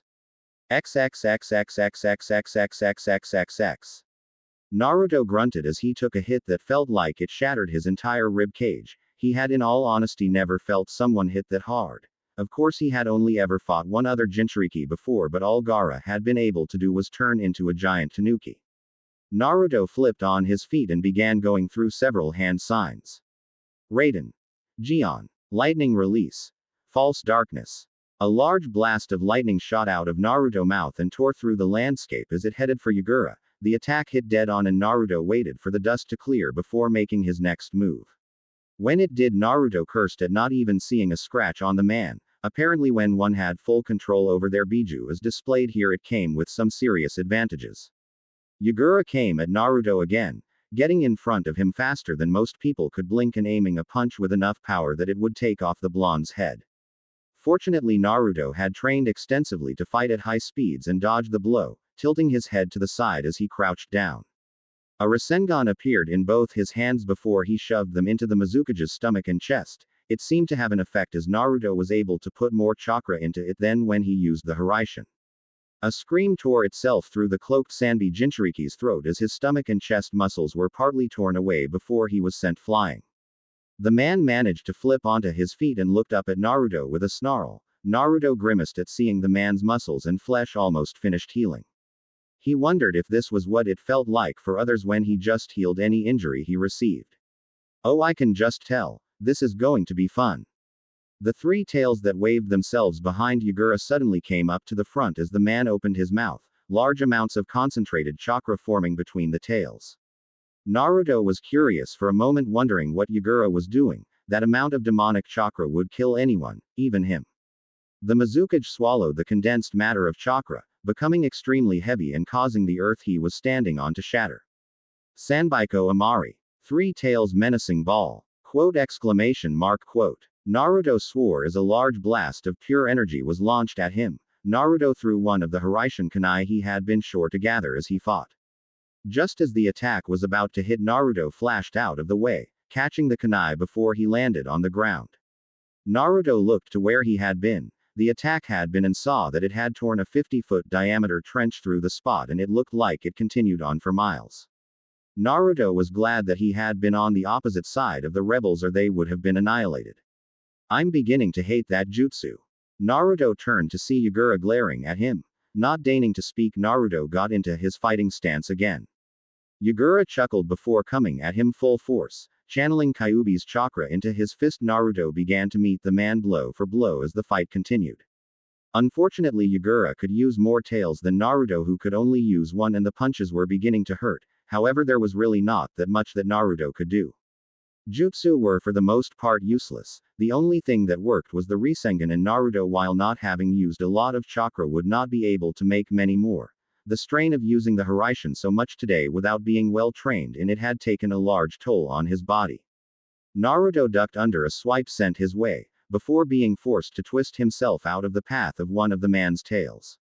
As Yugura sent another punch at the blonde, Naruto sidestepped the attack while grabbing the arm and pulling him into a knee. It didn't seem to do anything as the man just got back up and began attacking him even more furiously. Naruto dodged another punch, only to have his feet swept out from under him. The blonde managed to roll to the left just in time to dodge another blow from Yugura that shattered the earth. Pushing himself onto his feet, Naruto shot off towards his opponent, appearing in front of Yugura before sending another, larger Rasengan at the man. Udoma Rasengan. Big Ball Rasengan. There was a large explosion and Yugura was sent flying back, rolling to the ground a few times before coming to a stop. Naruto was hunched over panting as the man got up again. He noticed that the wounds while still healing were more extensive. Naruto cursed. He needed to use a stronger jutsu. If only he had some way to distract his Jinchuriki opponent, he may be able to use that jutsu. Yoden. Lava Bullet. Several bullets of molten magma shot at Yugura, impacting and making him stumble forward as he screamed out in pain from the lava melting the skin off his back. Naruto looked over to see Mei Terumi running towards him with a worried yet determined expression. Unfortunately, the blonde also noticed Yugura's eyes catch onto Mei's form. Both Naruto and Yugura disappeared. Mei suddenly found herself being thrown to the side as Naruto pushed her away from Yugura. Ducking under a punch, Naruto shoved another Rasengan at his opponent, wincing as his arms felt the strain of the attack as it drilled into his opponent's ribs. As Yugura was thrown away, Naruto ran towards Mei. "Are you alright?" he asked as he offered her a hand. "I think I should be the one asking that," Mei said as she accepted the help up. "I hope you have a plan for beating him because I'm drawing a blank." "Maybe," Naruto breathed. "How long can you hold him off for?" 10 minutes at the most, Mei said, looking to where Yugura was getting back up. "That should be more than enough time," Naruto said. "Be careful when you fight him." "I will," Mei said as she charged towards Yugura and began doing hand seals. Futen. Skilled Mist. Boil Release Skilled Mist. As Mei began to launch Yoden and Futen Jutsu at Yugura, making sure to keep her distance, Naruto created a clone. Holding out his hand, Naruto formed a Rasengan. The clone began to channel wind chakra into the spinning maelstrom of destruction. "I'm only going to have one shot at this. I need to make it count." The Rasengan began to turn pure white as 4 points appeared swirling around its outer edge, making the jutsu look like a 4-point shuriken. A loud screeching sound began to fill the air as the jutsu became complete. He looked over at Mei, who had several bruises but for the most part looked okay. "Mei, get out of the way." Mei jumped away from Yugura as Naruto channeled a concentrated dose of chakra to his feet, shooting off with such force that the landscape literally buckled and cracked when Naruto kicked off. Speeding towards Yugura, Naruto thrust out his hand. Futen. Rasenshuriken. Wind Release. Spiral Ball Shuriken. Yugura had no time to react as the jutsu hit him head on, tearing through the biju cloak like it was mere paper as he was lifted into the air. A large dome 80 feet in diameter appeared around him as millions upon millions of wind blades sliced into the Jinchuriki at the cellular level. Had the dome not blocked out sound, Naruto and Mei were sure they would have heard screaming, seeing as Yugura's mouth was open in a silent yell. Finally, the dome vanished and Yugura's body fell to the ground. A second later, there was a large burst of light as the chakra from the biju escaped. At first, Naruto was worried. He did not have the energy to fight anymore and he doubted that Mei could stand up to a biju. Luck seemed to be with them as the biju did not have the energy to reform and dispersed, most likely heading to another location where it could regain its strength. Naruto closed his eyes as he fell to the ground, breathing heavily as sweat began to pour down his features. Now that the adrenaline was wearing off, he could really feel the strain that using the Hiraishin had taken on his body, as well as an intense pain in his arm. He looked at his arm and grimaced. It had thousands of tiny cuts on it, much like what Yugura had, albeit on a smaller scale. They were already beginning to heal as Kyuubi chakra went to work. Still, the jutsu hurt like a bitch to use and he had hoped that he would not need it again until he found a way to throw it. He opened his eyes when he felt his head being lifted up and put on something soft. What he saw was Mei smiling at him as she began to stroke his hair. "Are you alright?" Naruto asked. "Shouldn't I be asking that?" she questioned as she looked him up and down. His clothes were completely ripped, leaving him with his pants, which were now shorts, and his combat boots. "You look like shit." Naruto chuckled. "Oh good, then it's not just my imagination because I feel like shit. Is everyone safe?" "Yes," she said. Many of the people were actually walking over to them after having witnessed the battle. "Looks like you're a hero, huh?" Naruto tried to laugh only to wince as he felt his chest strain under the pressure. I suppose, well, I think I'm gonna have to take a rain check on that reward. Good night. With that, the blonde shinobi closed his eyes as the last bit of adrenaline left his body and he fell asleep. Mei looked at him for a good while as she continued to absently run a hand through his hair. She looked over at the battle site and shook her head. The battlefield was a site of absolute destruction, the techniques used having literally reformed the landscape. She looked over at the large crater Naruto's jutsu created. She had never seen such a destructive technique. Even her Yoden attacks didn't do that much damage. Looking back at Naruto, she smiled. Enigma indeed. XXXXXXXXXXXXX. It had been 6 months after the battle and things had been running smoothly in Mist. Mei had been selected as the new Mizukage and immediately began putting plans up to rebuild Kiri and the neighboring cities. With the help of many of the ninja, both those who had been on the bloodline side and the ones who had been against Yugura but could not leave for fear of their families had begun to help with the repairs. With the two factions now working under one banner and with the support of the Mizu daimyo, Kiri was beginning to get underway to returning to its former glory. Of course, it also helped that a certain blonde shinobi had decided to stay and help Kiri get back on its feet, creating a literal army of Kage Bushin which he used to help Mei and the others in their repairs. Word had begun to reach many of the outlying cities in Mizu no Kuni about Naruto's amazing feat in defeating an entire army with a single jutsu and battling the former Mizukage right afterwards. Many people had begun to hail his name here as the hero of Kiri. Naruto, while appreciative of the people's good thoughts of him, could not help but a bit feel apprehensive. News of what he did here would not doubt reach the other nations despite the isolation this one had from the rest of the elemental countries. When it did, he had no doubt that he would face several issues, namely Iwa and Akatsuki. He decided not to worry about that now as he sat in the new Mizukage office as Mei read over the last few reports for the day. Now that they were experiencing a new time of peace, Naruto had made sure to get to know the busty Kage under circumstances where they did not have to fear for their life. He had to say that it was fun taking Mei out to eat, out for a walk, or when they watched a movie after the new cinema had been built. That had been an experience since they had watched the Princess Gale movie with Yuki Fujikaze aka Koyuki Kazuhana, which many of the people including Mei had been shocked to see showing their hero when he was younger. All in all, it was a good experience and allowed Mei to get out of the office every now and then, a place that seemed to be taking up more of her time than she would have liked. Unfortunately, he now had to leave. A few days ago he received a message that Jiraiya was on his way here, and it would in fact not surprise the young blonde if the man already was here. He looked over as he felt some added weight on the couch and saw Mei looking at him with a curious expression. He gave her a smile. It looks like this is goodbye for now. You're leaving? She asked with a frown. She had grown close to the young man and did not want him to go. During the war, it had been her talks with him that brought her comfort and allowed her to forget all of the bloodshed, even if only for a little while. Jiraiya is probably already in town. Naruto ran a hand through his hair. Now that my mission is complete, I'm no doubt going to begin my training again. I don't really think you need any more training. Mei mused with a grin. I wish that were true. Naruto said with a sad smile, but once word gets out, my enemies, which are already quite numerous, will multiply. I have to be ready so I can protect not only myself but the people they will no doubt use to get to me. Mei sighed. Someone as young as him should not have so many enemies. She shook off the morbid thoughts. So when will I see you again? She asked. Naruto smirked at her, causing the woman to become curious. Reaching into his cloak, the blonde pulled out a tri-pronged kunai that he handed to her.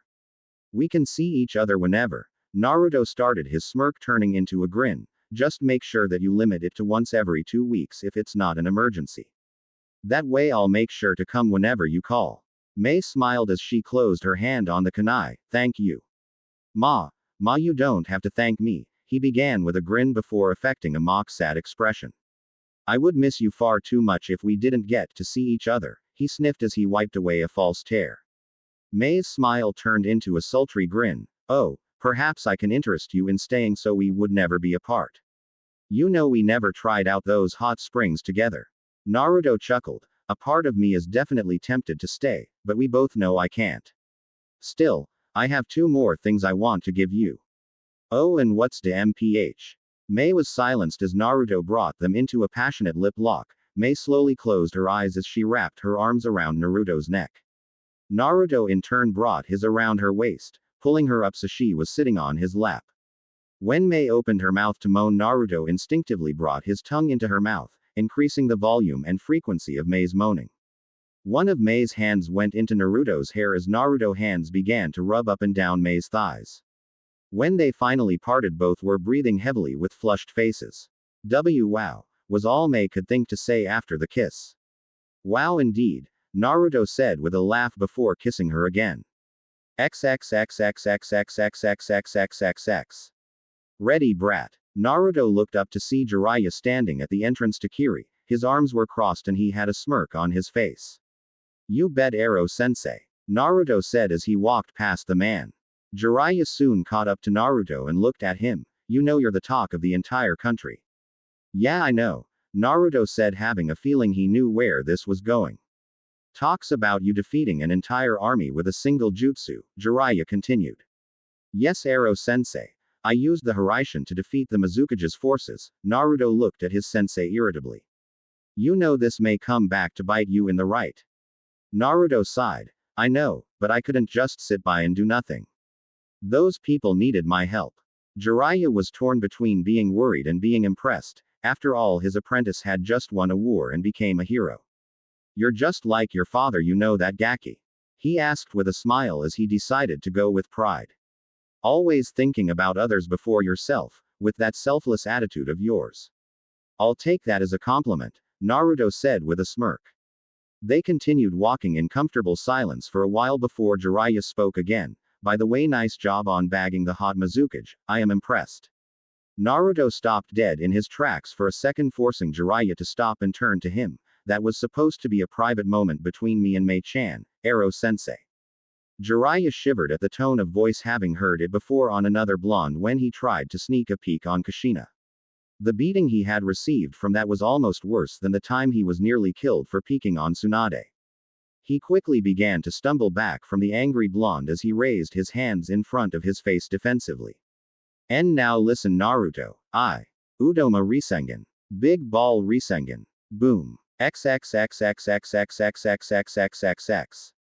Meanwhile, in the Mizukage's office, Mei was sitting in her chair looking out at the village with a large smile on her face, thinking back to her small makeout session with Naruto. She hoped when he visited they could do it again. Maybe when he comes back we can go to those hot springs and have other kinds of fun, she thought with a blush.